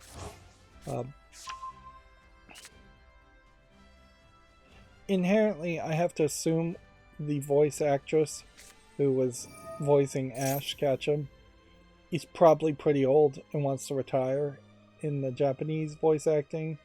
The voice actress in English dubbing is also probably been doing it for 25 years, so yeah, that would be the way they could honor the voice actress and not just replace him and wrap up the series. Wrapping up the series also works pretty good. Like, inherently, if you think about it, if there's 25 years of Pokemon out there, who is watching this? Like, who could watch this? If you had a baby now, you wait till they're verbal and grown up enough to be like 6 or 8 years old, or let's just for easy math's sake say 5 years old, and you start them watching 1 year's worth of Pokemon for every year they're alive, that 5-year-old baby will be 30 years old, approaching middle age, before they're done watching Pokemon. That doesn't seem realistic. Even if you're binge watching it, you're still talking 12 and a half years. Somebody shouldn't be obsessed with watching Pokemon. If you're watching 2 years of Pokemon every year, it shouldn't be a decade into an obsession with Pokemon, even if that really is the case for a lot of Pokemon fans out there. The series went way too long.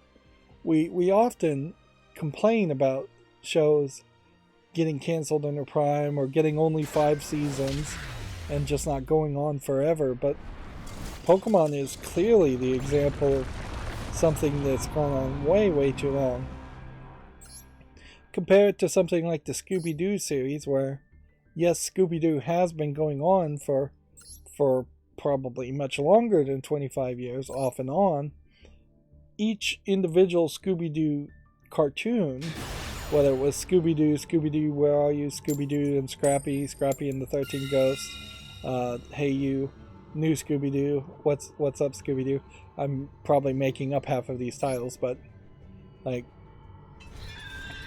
each of the Scooby-Doo cartoon series probably only went 3 or 4 seasons at most before they reset it, got a fresh animation look to it, got a fresh twist in it, changed the voice actors maybe a little bit, although they were probably fairly consistent there. Even as like DVD box sets now, having a 25 box sets on your shelf of Pokemon just does not make the most amount of sense. Let me just do a quick calculation and look at my shelves of DVDs here. Well, if you did the really thin DVD cases, which you probably would, or you go with Blu-ray cases, which, yeah, let's go with Blu-ray cases as far as the size, and then let's make some assumptions that each season is going to be 2 Blu-ray cases. Multiply that by 25. 8, 6, 12, 24, 40. Yeah. Trying to do a visual estimate there, looking at my own shelves. If you got 2 Blu-ray cases per season, which would probably mean you have, in a standard size Blu-ray case, somewhere around 4 or 5 Blu-ray discs, which can be done, you would take up well over 3/4 of an entire shelf with just Pokemon. So yeah, I guess that would be doable. You could have one entire shelf of Pokemon Blu-ray discs, which even Blu-ray is questionable on Pokemon because, yeah, it wouldn't really have been high definition to start with. more than likely most people would just stream Pokemon on something like Netflix or Hulu. It's the amount of time, though. It's not really, I guess, the amount of size. You could have shelf space for it. It would be ridiculous, though. It would be a very, very long-running series. Oh, I said that was going to be the last game.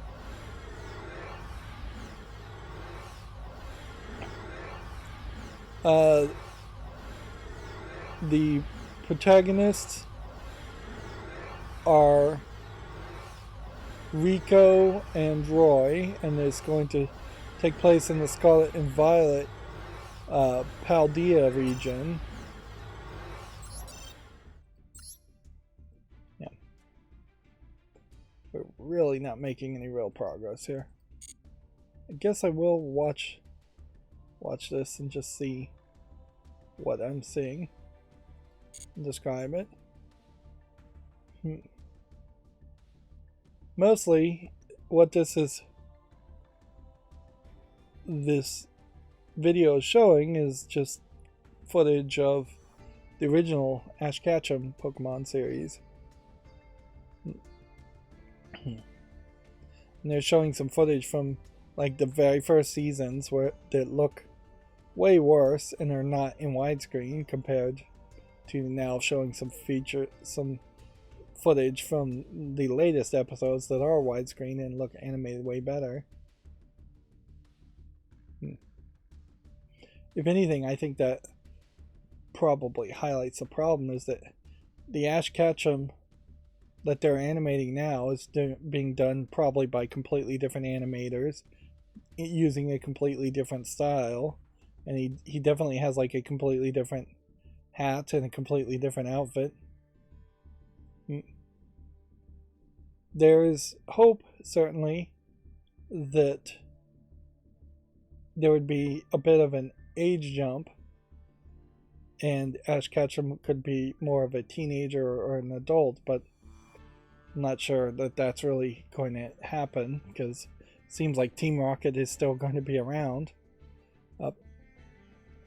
That entire video, only like this last couple seconds, showed off this character or this new teaser. Let's see. This is not seeking to the right places. Well, the point I was going to make, though, was that it's just like a spinning Pikachu, but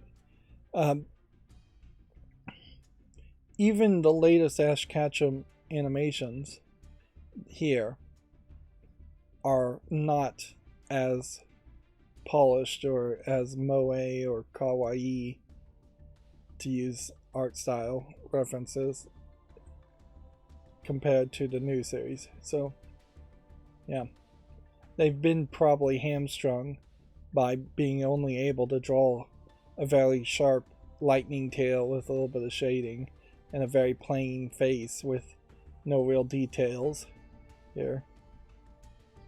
I wouldn't be surprised also if they are going to move to more and more CG and computer assisted animating in Pokemon, and that's going to change the art style too. But I could also just see it being a case where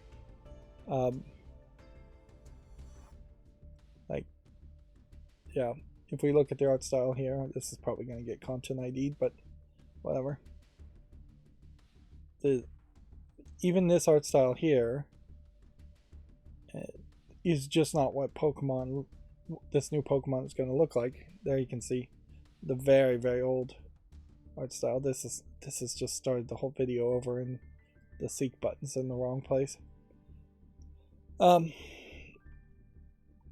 Even the Pokemon don't look like Pikachu anymore. So Pokemon is just not the same Pokemon it was 25 years ago, which is a good thing.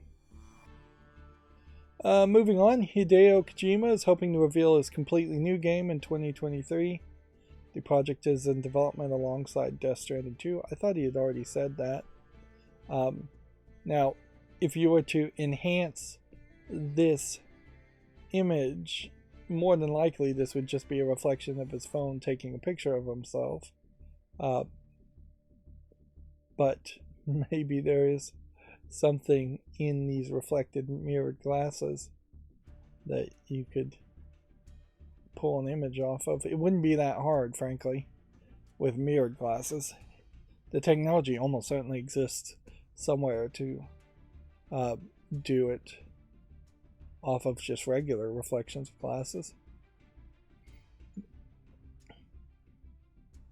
The fact that he says he's hoping to reveal his game in 2023 implies that also he is not solely the person in charge, which there probably are some secret puppet masters that are running his business. Otherwise, I don't know how he would be so independently wealthy to have that kind of investment. There's got to be some kind of angel investors supporting him secretly. Guerrilla Games confirms it's working on the Horizon online co-op game in the Horizon universe, which, yeah, that doesn't sound particularly interesting to me, but I guess maybe Guerrilla Games has no other ideas. Again, that might be just a great example of a company doubling down on their one success too much. It's not even like Forbidden West was particularly well received to justify putting out DLC and making a co-op game around it. Let's see.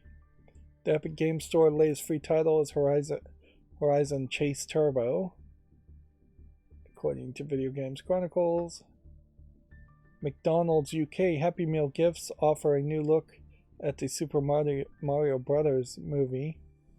And is this actually something you can put together in the Happy Meal? It looks like that's what it would be. It would be like a cardboard puzzle. Several cardboard puzzles. I don't know if Happy Meals are in the United States even allowed to have toys in them anymore. Like, they definitely aren't advertising them based on the toys anymore. I haven't seen a McDonald's commercial on TV or the internet in probably decades. There are, I know, at least some healthy restrictions as far as Happy Meals. That there has to be at least one fruit in the meal going forward. No, they made that.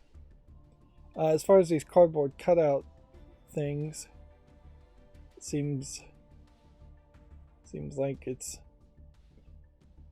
going to emphasize the Mario Brothers having a plumbing van and actually being plumbers, and emphasize Diddy Kong, Donkey Kong, and emphasize Princess Peach being more of a badass than she's ever been depicted before, although also still having the traditional princess outfit on display. It seems like what they're trying to do is get more of an emphasis on Mario Kart than Mario the movie, so I wouldn't be surprised if there are just more driving sequences than you would expect in the Mario movie. That's kind of crazy eyes for Donkey Kong there.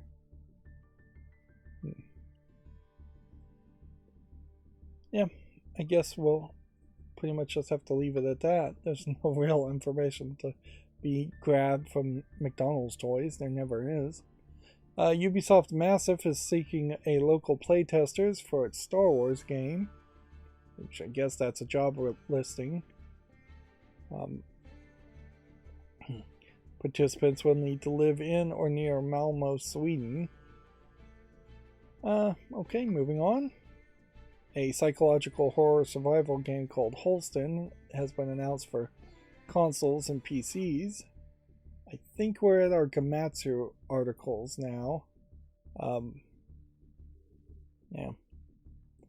I'll try and burn through these quickly. Some of these may be redundant. Akiba's Trip, Undead and Dressed, Director's Cut Coming to the West. I vaguely recall that the director's cut was released in Japan almost exactly at the same time that the non-director's cut was released in the West. And that seemed really unfair and made me very unmotivated to want to play the Akiba's Trip Undead and Undressed. Akihabara nowadays is not even really in fashion, so they may straight up have to change the name of the game series in a few years. It got too expensive to really shop or go to Akihabara, and too many stores went out of business. Wolong Fallen Dynasty action trailer is available if you want to check that out on Gamatsu. I'm going to skip it. Baldur's Gate 3 Early Access Patch 9 Holy Knight is now available. It adds a Paladin class. Check that out for more details. Hogwarts Legacy gameplay with open world combat and Room of Requirement being highlighted. Guess this is what the Room of Requirement looks like. Now that they're getting closer to actually releasing this game, you can see there is much more of a game feel and interface to it than there was in the original presentations. Now, arguably, this still feels like it might be targeting a mobile game interface with all these buttons. But yeah, it definitely feels more like a video game now than it did before. I'm still not sure with its open world style though if there's an actual experience here, or if it's going to be something more like Skyrim if Skyrim didn't have any major plot points or plot lines. Again, if Skyrim didn't have that major war aspect, and if it didn't have the Dragonborn aspect, and you were just randomly getting attacked by dragons for no reason, and you had no reason to go to specific caves to get specific Dragonborn spells, like Skyrim would be pretty directionless. And there's a lot of games like that are just open world RPGs that are directionless. Fantavision 2022X has been announced for PS5 and PSVR 2 support. Which, what is Fantavision? As far as I can tell, it looks like it's a collection of fireworks being displayed. That's all I can really get from it. What is it tagged as? Some kind of action puzzle game? Yeah, I guess it's a missile defender type game where you're targeting specific missiles and trying to blow them up. That looks just way too ADHD with all the visual effects though for me. The Tale of Onogoro is coming to PSVR 2 on February 22nd in 2023. PlayStation VR version is due out this winter, so both the VR and VR 2 version. This is a VR exclusive game that looks pretty good, but unfortunately is VR only, so I'd almost certainly never play it. Altair Breaker for the PSVR 2 launches February 22nd, 2023, which I'd have to assume that's also when the PlayStation VR 2 launches, and there must have been some special event that I missed, some Sony Direct, where all of this gets shown off. This is a virtual reality sword fighting game. Giant sword here. Resident Evil Village for the PSVR 2, and it's coming as free DLC, so I guess you probably have to own Resident Evil Village already to get the VR mode as free DLC. I guess I still have in the back of my head this thought that Sony of Japan may have been focusing so much on this VR2 stuff that they let Sony of California and Jim Ryan take over PlayStation. But it comes off very much like Sony of Japan, or whoever is actually in charge of making VR2. I'm assuming Sony of Japan with no evidence whatsoever. It comes off very much like a Virtual Boy experiment, and I wouldn't be surprised if the VR2 comes out and doesn't sell as terribly as the Virtual Boy does, but really is just a major failure that they spent way too much time trying to develop. It would be very shocking if it was a major success, and it was the way in which PlayStation went, and there was just no PlayStation 6. There was only a device that was for a PlayStation VR headset, but I doubt that's the way it's going to go. All of these games that are being announced would have to be amazing to lay the foundation that all video games should be played in VR, and only in VR, and only available to be played in VR. Let's see. A game called The Tower to the Bottom has been renamed Arcana of Paradise The Tower and delayed to April 20th, 2023. I think this was the game where the kids were just like on the edge of this floating tower, and it looked like they at any point could just fall off. And that was the thing the trailer seemed to instill in me more than anything, was just a fear of kids falling off the edge. But looking at these screenshots, seems like it's more of a card-based fighting game than I thought it was going to be. Yeah, card-based fighting RPG experience. They're calling it a survival roguelike adventure.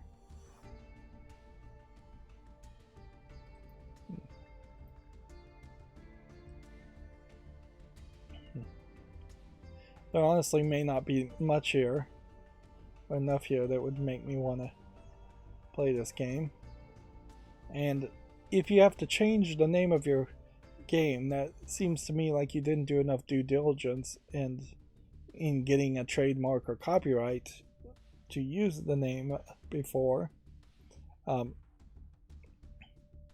And something called The Tower to the Bottom seems like a very generic name in the first place. So if they didn't put a lot of effort into the name, and now they're putting more effort into a different name, I can't help but wonder if there isn't enough effort in the game itself. Moving on, Master Detective Archives Raincoat has an introduction trailer. This is from the Danganronpa creator. I think definitely trying to do a game like Danganronpa, but without the school element involved, and maybe slightly different gameplay elements involved. I could see Danganronpa being kind of so beloved based on the way it's already been designed that adding like dungeon crawling, which is what I think this game is going to add, may have made a Danganronpa sequel feel out of line with the previous games. Maybe that's a little too precious on the creator's thinking patterns, if that's what he is thinking, but I could understand it. Azure Striker Gunvolt 3 version 2.0 update is now available for PS5 and PS4 and launches December 16th for basically everything else. Interesting that an update would be staggered like that. And mostly these screenshots are not actually showing you what the actual game is. It's just a lot here. Kind of feels like a lot of content is being added for version 2.0, but that is, I guess, where you would add content if you are going to make a version 2.0. Although, personally, I would argue you shouldn't have version 2.0s of video games. You should have sequels to video games that stand out as just being continuations. Moving on, the Alliance Alive HD remaster for iOS and Android is now available worldwide. It's a smartphone game, and I'll just leave it at that. Ys 10 Nordics has been announced for the PS4, PS5, and Switch, noticeably skipping Microsoft's consoles, Xboxes, which for a game that is definitely for the Japanese audience first, that's not super surprising. They are also skipping PC, so I would say Nihon Falcom not willing to adopt PC versions of their long-running Ys series quite yet. Maybe they'll announce a PC version later.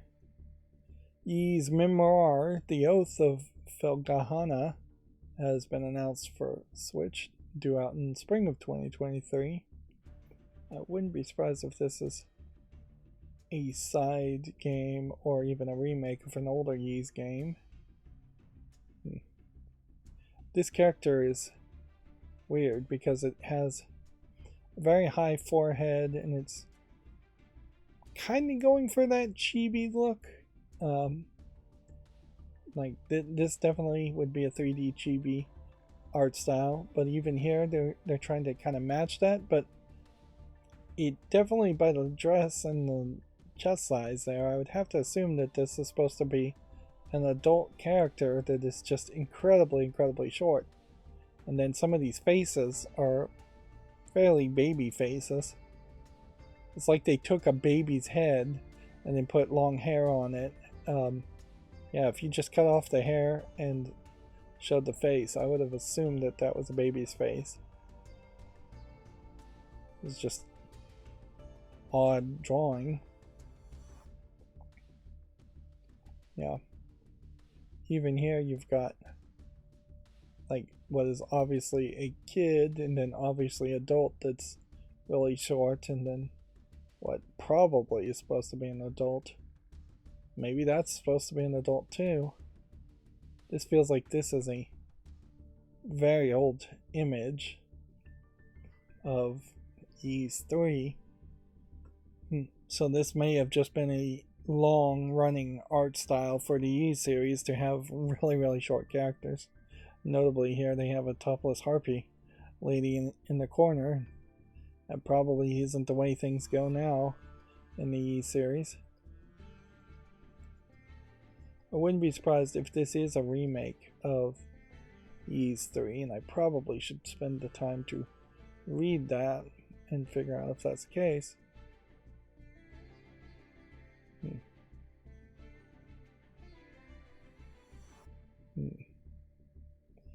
It would be very hard to justify playing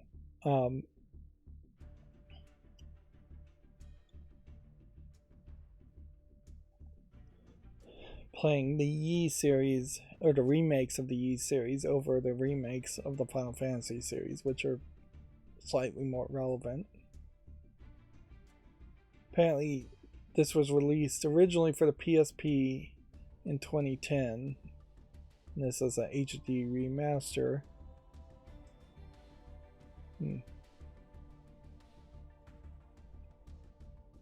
But even at that,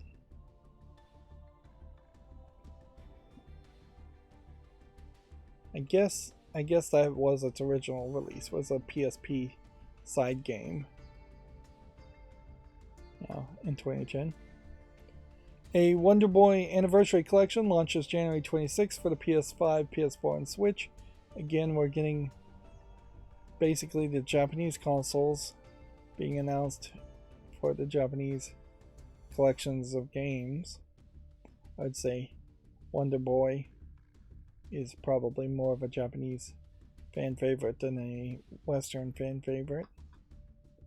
Guilty Gear Strive version 1.24 update is now available, and it adds crossplay and battle balance adjustments.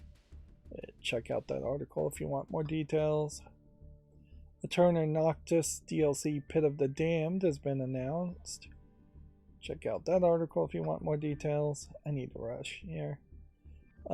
Summum Eternia launches in 2023 for basically everything. What is this? It's a roguelike Switch game. Apparently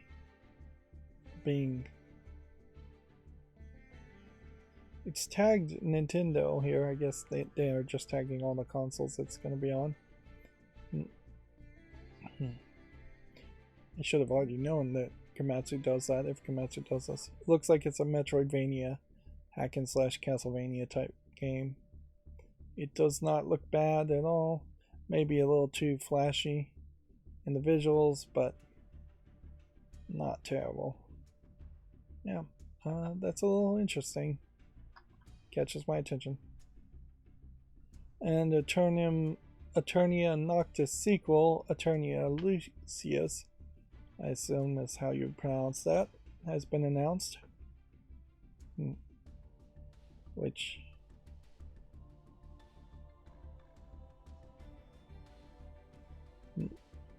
is coming out in 2024.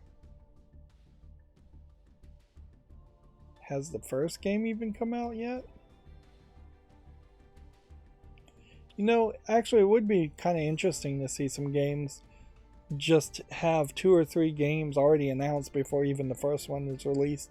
That would scream confidence, but game companies are just not that confident, and publishers aren't that confident, so it's no surprise it doesn't happen. The Famitsu sales have been updated. We've got some Dragon Quest new numbers, Witch on the Holy Night new numbers. It Takes Two, apparently for the Switch, making the 20th spot. Atelier Ryza 1 and 2 double pack, taking the 25th spot. And this game, taking the 26th spot. It does seem like at this point, now that the PlayStation 5 is more available, sales for the Xbox Series X and S have dropped back down to low numbers, but not as low numbers as they used to be. You used to see 10, 20 units being sold in a week in Japan. Now we're seeing 200, so a order of magnitude difference of higher sales for the Xbox in this Christmas-like season. Game called Inculinati launches in early access on January 31st. Looks like it might be an interesting art style at the very least. I'll leave it at that. Megaton Musashi X UFO Robo Grindizer collaboration has been announced. I'll leave you to read that if you're interested. Born and Bred launches in the summer of 2023. Born and Bred looks colorful. Problem with a lot of games like this is that if they look good, that can only catch my attention so far. This could be an amazing, like, Mario Party or Paper Mario type game, or it could just be a very generic but good looking RPG game. And there's a big difference between Paper Mario and generic RPG. Persona 3 Portable and Persona 4 Golden for basically every console. Pre-orders are now available, and you can definitely tell that there's a moderate shift even from PS3 Portable to PS4 Golden. Like, definitely a lot darker in this color palette, where there's a lot brighter colors here. You have this like monster like creature here, all in darkness, where you have a much brighter lit. You have considerably more characters with different varied poses and outfits, where you have basically 4 characters here, and 2 of them are in the same school outfit. Even the logo is way more colorful and way differently designed. I guess it is probably the case that Persona 3 Portable probably came out 5 to 10 years before Persona 4 Golden came out.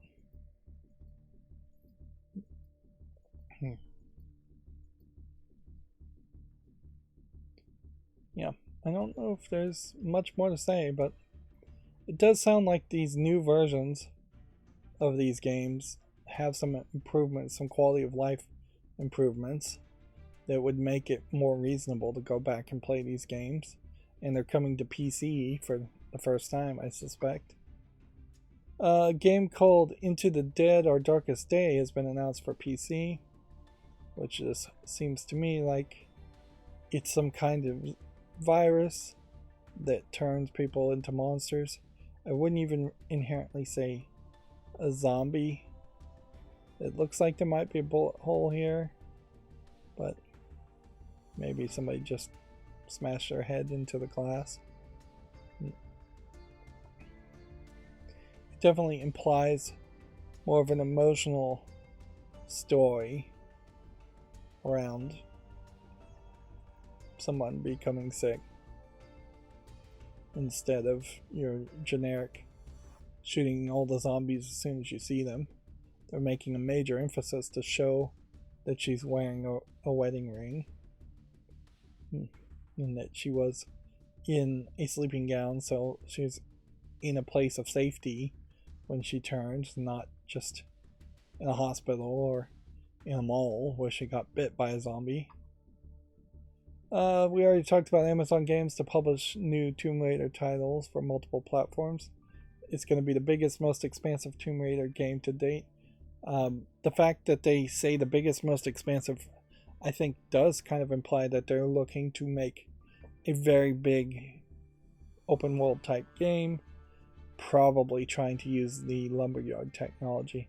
Although it doesn't seem like they've actually said anything about actually using the lumberyard technology. And I wouldn't be surprised if they don't try to use the lumberyard technology, because the lumberyard technology that Amazon has is bad. And maybe Amazon Games is just moving the pivot by becoming a publisher.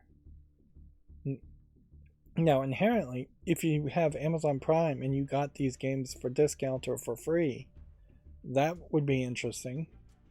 If these games were cheaper or went on sale on Amazon.com and nowhere else, that would be interesting too. But then I also don't want Amazon Games to make their own launcher and lock it behind having Amazon Prime. Marvel's Spider-Man 2 launches in the fall of 2023. We already talked about that. Asta Libra Revision is coming to the Switch in 2023. DLC The Cave of the Phantom Mist has also been announced. Check out this Gematsu article if you're interested. Death Stranding film and development with Hammerstone Studios. Sega games on Nintendo Switch Online, we already talked about. Theat Rhythm Final Bar line details museum, live info, and more. This is a rhythm game of some sort, so it's not the kind of game I would really play. Check out this article, I guess, if you're interested. I'm trying to burn through all the news. Here's some big news, and it's not particularly that happy news. Tencent has acquired 20% stake in ShiftUp. Who is ShiftUp? They are the makers of my favorite lewd waifu game, anime girl game, Destiny Child, that I play every single day for the dailies and spend a lot of time wasting on it. I've been playing for years. Now, Tencent as a partner, released their new game, Project Nike Goddess of Victory. And I was kind of hyped about that game and played it when it first released and then lost any interest in it. And I definitely don't hear anybody who's playing Destiny Child still talking about Project Nike. Nike still seems to have their own separate fans. That's fine, but it also seems like a game that is just not quite as good in concept or even as generous in its pricing as far as microtransactions. And there is a ton of microtransactions in both games. Tencent worked with them for Project Nike. Now they're acquiring 20% stake in Shift Up. That sounds like we're going to see more games like Project Nike than Destiny Child. Now, inherently, there are also two other Shift Up games. I think two other games in development that are going to be more console games. I think one of them was originally called Project Eve, but they changed the name. But yeah, you definitely don't want to see, just because of xenophobia, you don't want to see a Chinese company like Tencent acquiring a 20% share of a Korean company like Shift Up. Yeah.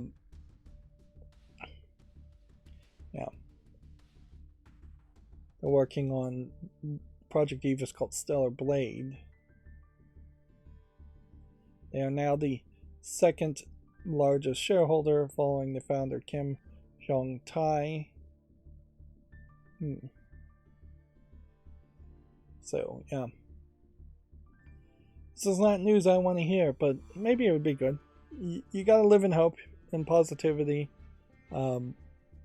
Maybe this is just giving more funding to Stellar Blade. I had hoped that Stellar Blade would be a good game. In the same way, I had hoped that Goddess of Victory would have caught my attention.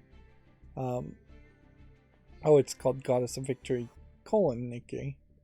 Thought it was the other way around. I definitely hope that they wrap up Destiny Child as a game and don't just one day decide to abandon it. Frankly, they make a lot of money through microtransactions in Destiny Child, so I don't think they would fully abandon it quickly.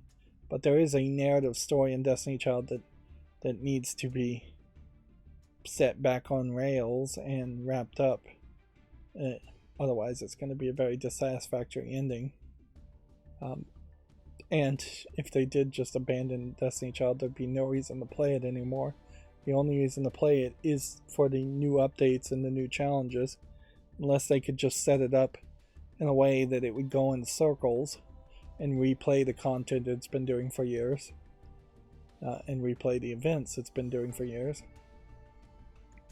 But yeah, I was definitely not expecting that. It comes as a shock, but I'll be positive. It doesn't sound like a positive thing, but I'll be positive for now. Yeah, that's all I can really do. One of the things I would also say is that the lewdness in Nike, the second game, compared to the lewdness that was originally in Destiny Child, is now nowhere as lewd. They definitely were trying to target more of a teenager audience compared to an adults only audience in Destiny Child. Although it's a very fine line, because both games are frankly still pretty adults only. Just the amount of skin tight clothing in Nike alone is going to have most parents not wanting their kids to play that game. Whereas you actually see a lot more skin in Destiny Child. Moving on. Tortuga: A Pirate's Tale for basically every console launches January 19th.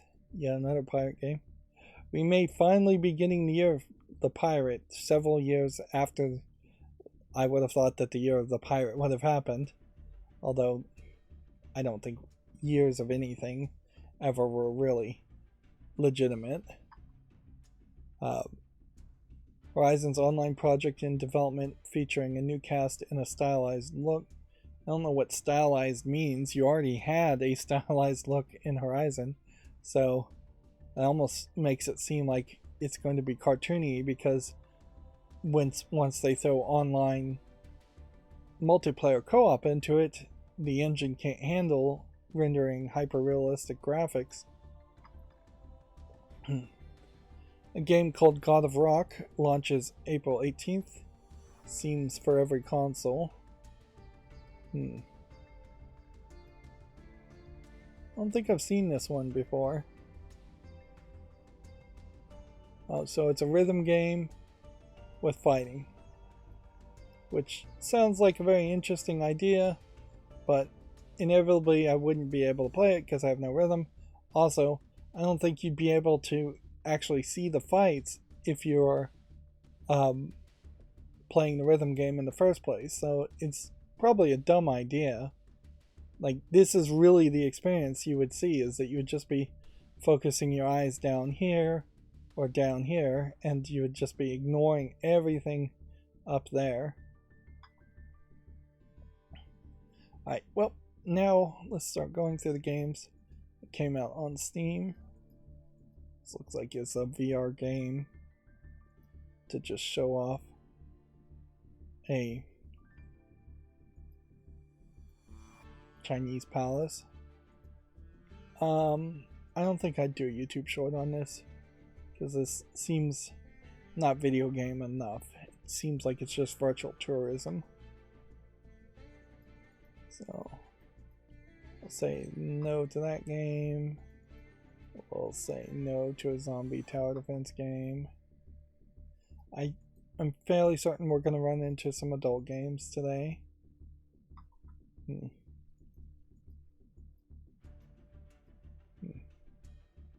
This one's on the fall list, and this one must have just come out of early access. It still doesn't have enough reviews, though. I'm trying to burn through these games as fast as possible, so no major commentary here. I'll make a YouTube short around that one, though. I want to be a little bit more generous to shoot 'em up games, because that feels like a genre that I am going to just skip and ignore. I'll give this a chance. Here we have our first adult game, a 3D realistic CGI game called Sex Adventures Swingers Resort, which seems to have several people around a pool. 3 girls maybe, or 2 girls, 2 guys. Yeah.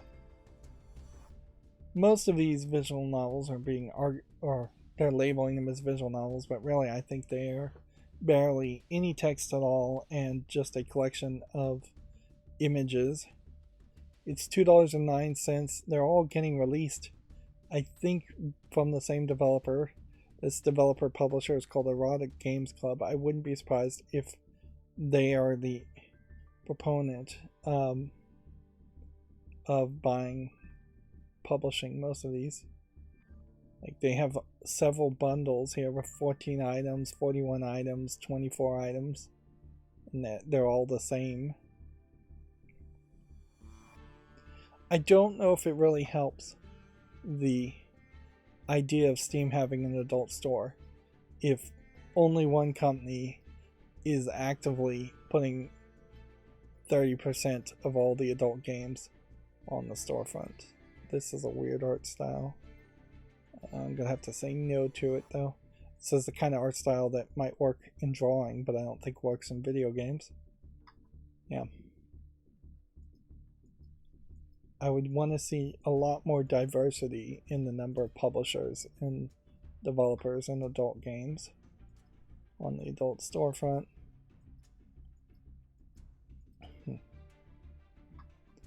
I really would like to see a point where all of the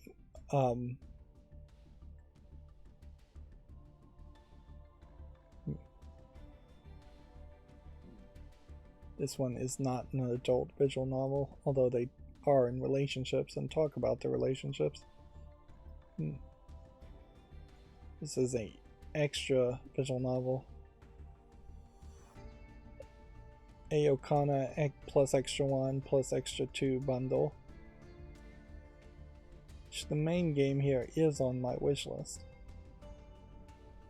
So it's kind of silly to put it on the fall list.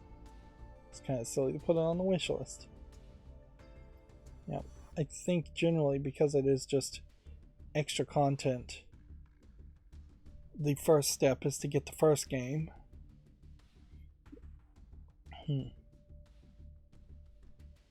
Which I guess then this does probably deserve a YouTube short in that case.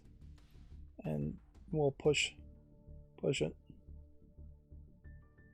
Let's see, where are we going next? This next one I think is an adult game called Japanese Goblins.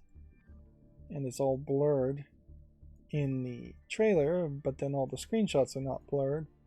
And that blurring is not my blurring that it's doing. So you have a flat 2D anime girls in different poses, several different ones. One in shibari rope tied up bondage. It's selling for 79 cents. It says it's English full audio and no Japanese language support.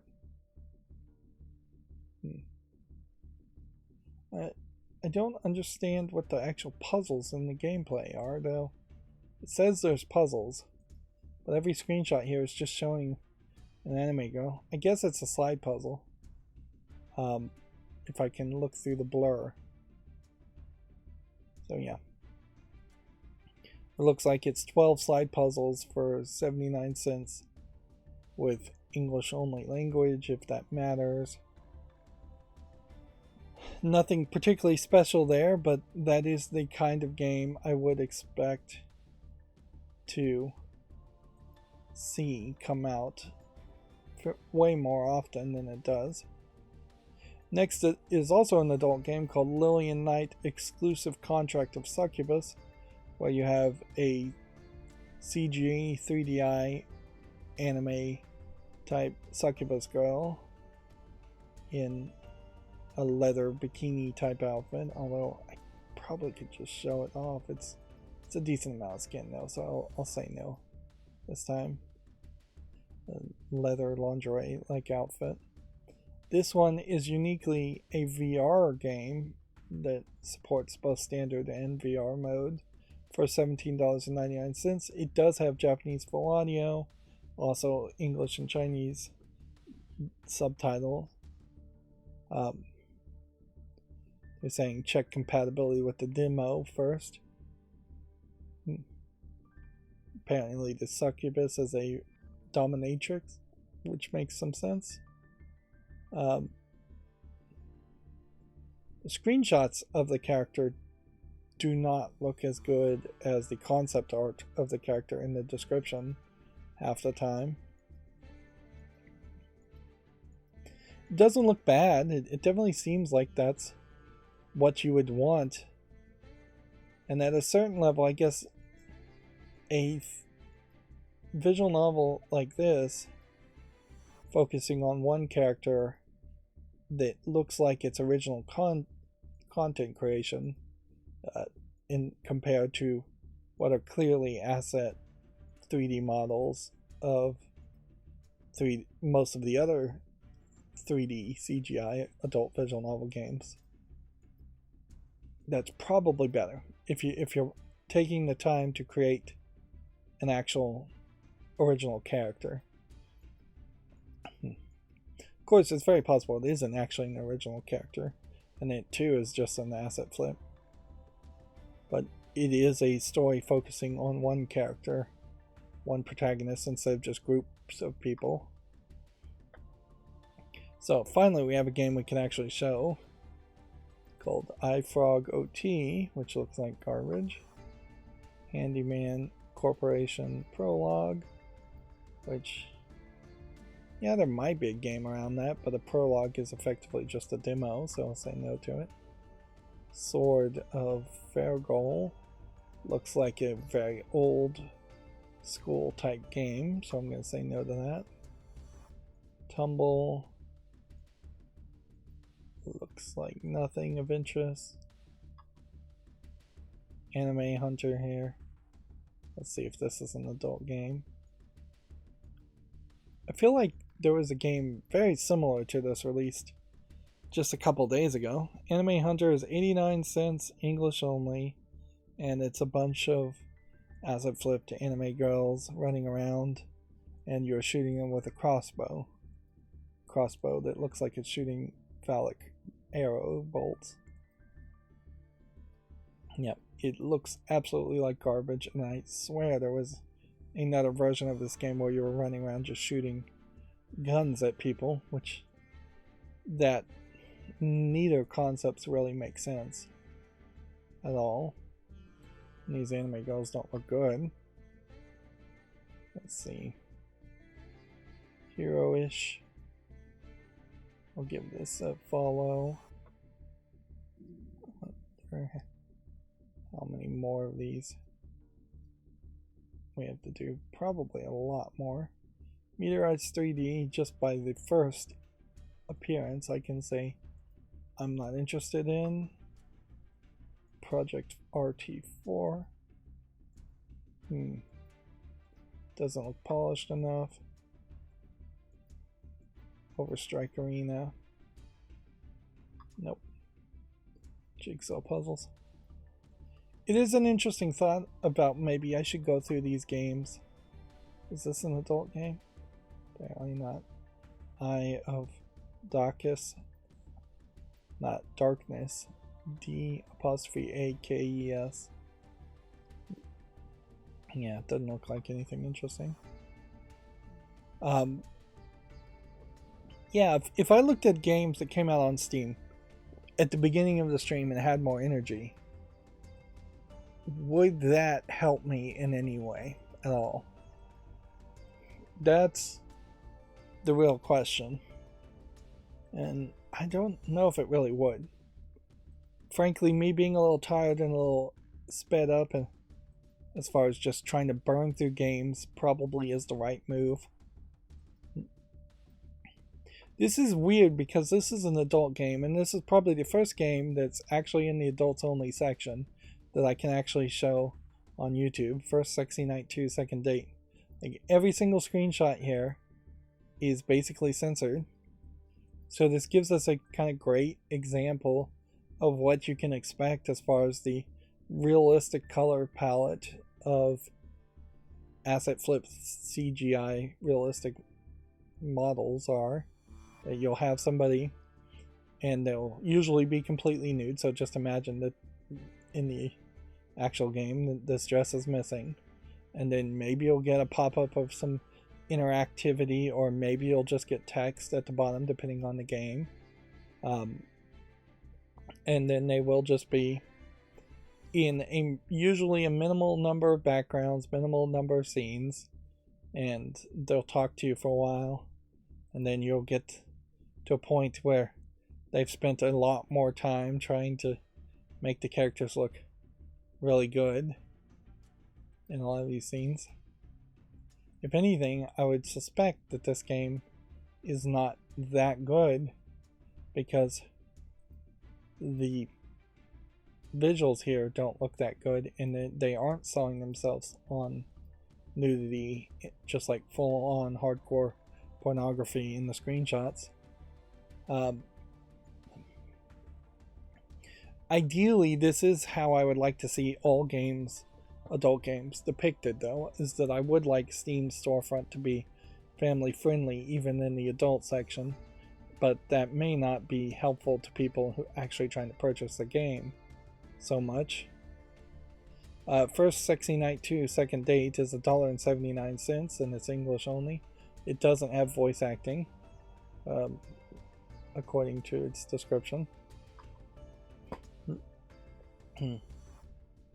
This Airy series at this point has flooded Steam. There's just multiple of these games where you play as a bird flying through what I can only assume are asset flipped environments. And I have lost interest in even giving the Airy series a chance to be a good game. It might actually be a fairly good game, but there's just too many Airy games listed here that have all been released far too close together as a publisher. And generally, if you look at this publisher, they've just put out way too many games overall in a far too small amount of time. So yeah, I'm done with that publisher, and I maybe would try the first Airy series and just check. But the first Airy game is also mixed reviewed. Continue to burn through things. And while we are seeing some bundling as far as adult games, we're not seeing a ton of bundling. It's not a case where all adult games are released in the same 5-minute span. They do tend to be released, however, on the same days in the same couple hours. Gray Zone is already mixed, which I guess I'll give that a follow, but then I'm not going to bother to give it a short, although it's probably crazy to even give it a follow. The Detroit After doesn't look good. Commando Hero, yeah, I'll give that a chance.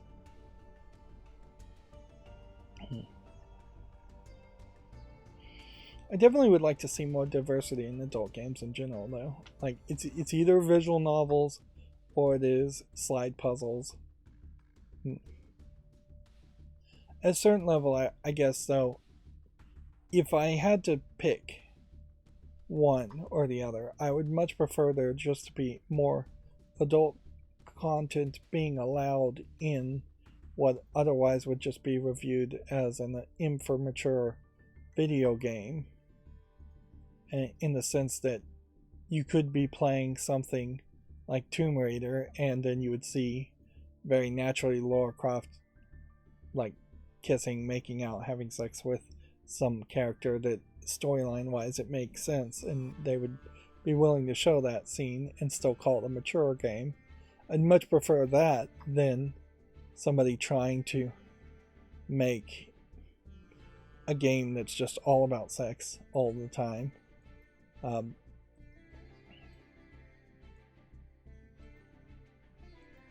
Next adult game, by the way, is called Elves Christmas Hentai Puzzle, which is slide puzzles of big breasted elf anime flat 2D colorful girls in Santa outfits, or kind of Santa outfits and elf outfits.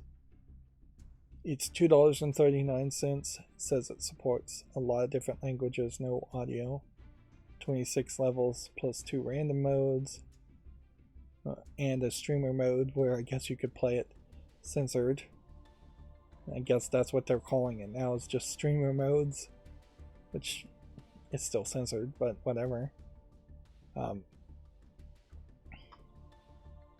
Yeah.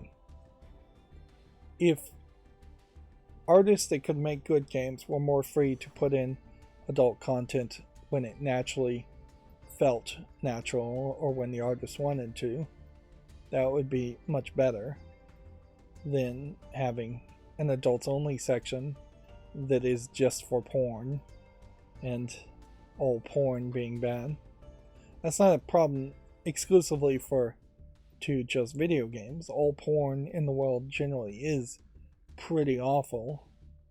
Like the idea of high quality, high art porn just doesn't work. This Bad Dreams might be something. Let's see, is this Mr. Furry an adult game? Yes, it is. Yep, we always gotta get the anthropomorphic furry games too. Yeah, this one's the most extreme game I've seen today with a whole bunch of furry males, male on male action. You don't get a lot of just standard gay games either. It's always done either in a mocking way, if it is done, or it's done in kind of a furry, joking way. Like there's like one game called, there was a guy that was putting out a couple of games on Steam that were supposed to be for like real gay games for real gay people that want like romance and all of that, but even in that I think he was really just more doing it mocking gay people. Like Guy on Guy in particular has been traditionally used far too often as a joke and not done seriously. I'll make a YouTube short on this one. There's no reason to exclude these hidden object games. And that's another thing, certainly, is that we probably should have a bit more representation in average games that aren't just heteronormative relationships too. I'd say like 20% of all characters. I think that's the general idea, is that 20% of all characters are not straight, that they're either asexual or gay or bi or lesbian or pansexual, something like that. And yet that representation does not equally happen amongst characters. And unfortunately, when it is done, it's done in an exploitative way. So there is also this catch-22 in which doing it in a respectful way is not likely to happen. But also people complain. You really have to you have to walk a tightrope between being accused of being exploitative or sensational when showing relationships, or trying to be respectful around it. And that's the reason right there why we don't have relationships shown or talked about in video games at all, let alone adult content from relationships. Let's see. So now we're at the GameDeveloper.com article, so we will be done here really quick. Crystal Dynamics' next Tomb Raider game will be published by Amazon. Hitman 3's Stadia transfer process now includes consoles. So you can now transfer Hitman 3 that you had on Stadia to a console instead of just PC, I guess. Kojima Productions is making a Death Stranding into a feature film. Which, yeah. I'd actually like to see that happen, just to see how weird it turns out. Chris Metzen unretires from Blizzard, becomes a Warcraft advisor. And then the Steam Deck designers talk to future iterations and Steam hardware revival. I mostly would like to see a Steam Deck that just gets rid of the touchpads. That's cheaper. Or a Steam Deck that disconnects these controllers somewhat, so you could swap them out. Like the idea of the Joy-Cons sliding in and out, it's not a terrible idea. It's just that the Joy-Cons themselves on the Switch suck. But if there was a very similar concept where you switched this out with that, or you just popped the screen out and then popped it back in, yeah, maybe it doesn't even need to disconnect easily. Maybe you just should be able to take it apart and rearrange the buttons a little bit, or take the shell off and get a different shell which would rearrange the buttons. That would be interesting. I bet it doesn't do any of that though. The German rating agency USK is going to issue warnings about loot boxes and chat features. There we can see in German, in-game cafe chats chat's in-game cafe. I assume in-game cafe is like in-game purchases. And it seems like what they're implying here is that even age ratings of 6 can have in-game purchases, and even 12 can have chatting, which arguably maybe both of those should be limited to 16 and 18. Germany has, as far as their ratings, also has the fact that a lot of games aren't rated at all, and then there's some limitation on how you can sell games that aren't rated in Germany. That you have to kind of hide them under the desk and not have them out for display, which means nobody would know they would exist unless you already knew they existed and went directly to ask about them. GDC says unlock the secrets of Tunic in this GDC design session. GameDeveloper.com. And then Guerrilla Games confirms the Horizon co-op spin-off is in development. Right, and then we've got some fall list games. This one is mixed, which is a shame because this actually looks kind of interesting, but I have to follow the reviews and remove it. Plus, it's been out for a while. Animal Wish here is an adult game, rated mostly positive. So, I guess the question is, do I want to play a furry match 3 adult game? No, I don't think I really do. I think we can go ahead and just skip that.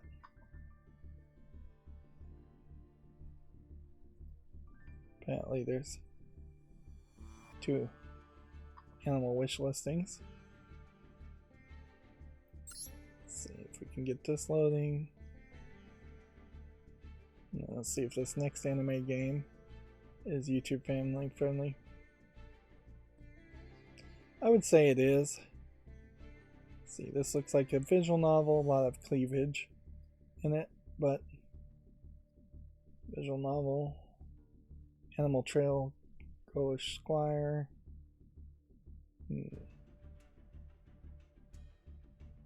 It's not relevant enough, and frankly I'm just going to have to realize I'm not going to really cover visual novels.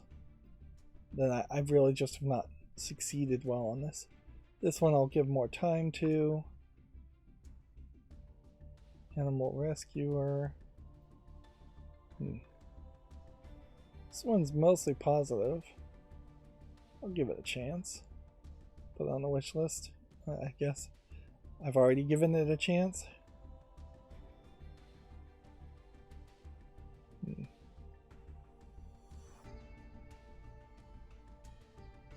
Probably shouldn't give it a chance, but whatever.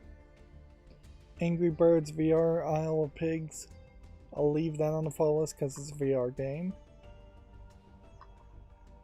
Angelic Waves from 2021 has no reviews, so we can get rid of that. This game is mixed reviewed, which is a shame because I kind of like the art style on it, but it's gotta go. This one is mixed reviewed. It looks like it's just a asset flip horror game, so I can easily remove that one.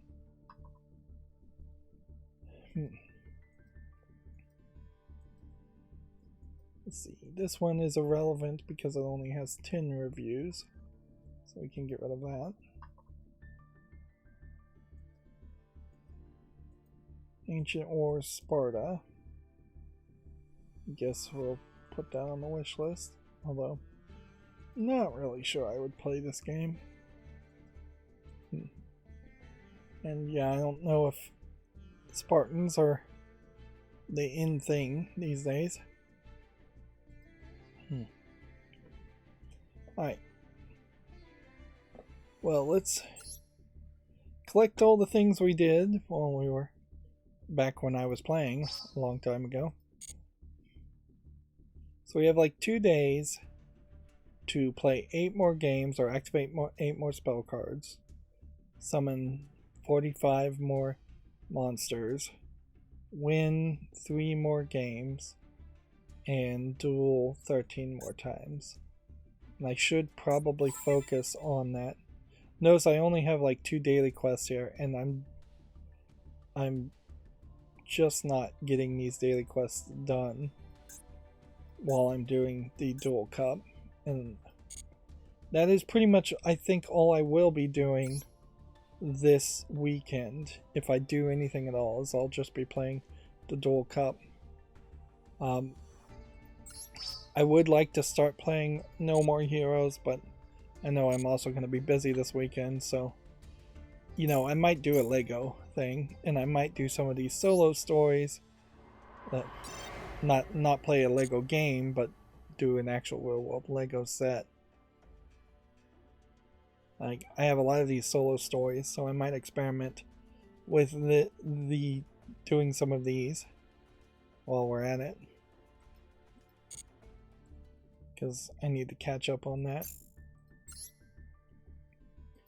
Meanwhile, we still only have 5 bonus packs here, and I would like to get 10, even though it probably doesn't matter.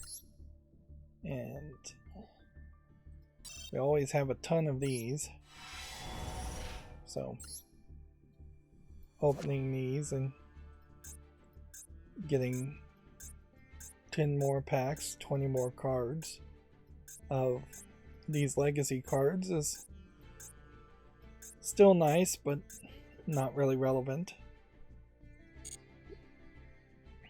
One of these days, eventually, I'll stop getting any cards that are labeled new, or I'll stop getting super rares. In opening 10 packs, you are pretty much guaranteed 1 super rare at best. Doesn't seem like you ever get an ultra rare, or very rarely get ultra rares. Let's see. We'll do it again, just to confirm that. Yeah, 1 super rare. That's all you get. And so, in this case, I only got this one new, this one new, this one new, and this one new. And everything else is extra. So, opening the legacy packs, once you have 3 copies of everything, potentially would get you some super rare crafting points extra, but that's not going to help you getting ultra rares. So if you wanted to have 3 copies of every ultra rare in the game, you almost certainly would have to spend tons and tons of money for it. There's seemingly no other way around it. Let's start a duel live, and then I'm going to just scroll down Twitter, which I'm sure by Monday there will be even more drama around Elon Musk and Twitter, but for the most part it's working for me still. Right now it's not working though, my internet having major problems. Apparently the Game Awards reached its highest viewership in the show's history, which isn't to say much really. That it obviously should have had the highest viewership in history, because there should be a growing audience for the Game Awards for several more years before it leveled out.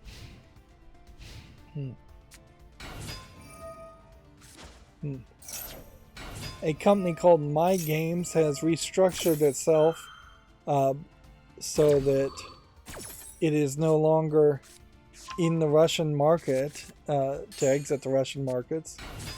My.games.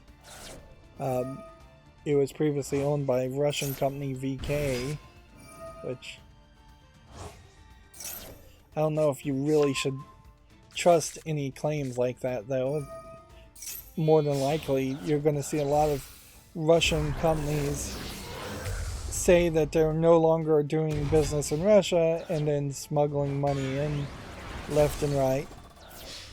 Or even maybe not smuggling money in, maybe just making money in piles and droves that they will eventually bring back to Russia 10, 20 years down the road. Of course, some of that also could just be xenophobic, to say never do business with somebody who was a Russian company, but yeah, I mean, that really was the way the whole Berlin Wall went, is that you isolated and you didn't buy things from West Berlin or East Berlin, and then once the Berlin Wall fell and Germany basically collapsed, then you reintroduced into society and repatriate funds perhaps a little bit.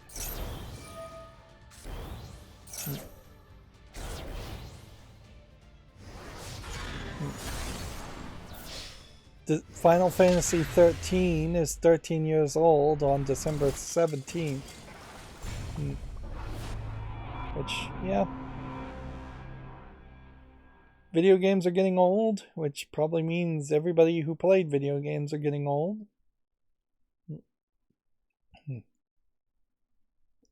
Yeah, and I don't think there's really that much more in the Twitter feed, so I'm not going to read anymore.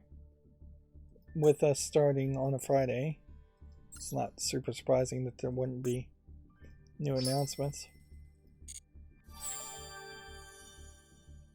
Now, unfortunately, if I do play the solo modes, I might get a secret pack, and I might not have enough money to really buy any of the secret packs if I unlocked a secret pack, but that's really the only thing I would be concerned about. Alright, well, that's going to be it for the stream. As always, I ask you to like, share, subscribe, comment, and watch every second of my videos. If you want a friend to follow me on any social media sites, there's a bunch of links down below. And if you want to support me further, there's a link to Patreon, or you can friend me on Steam and gift me a game off my wish list. Thank you for watching. Have a good evening.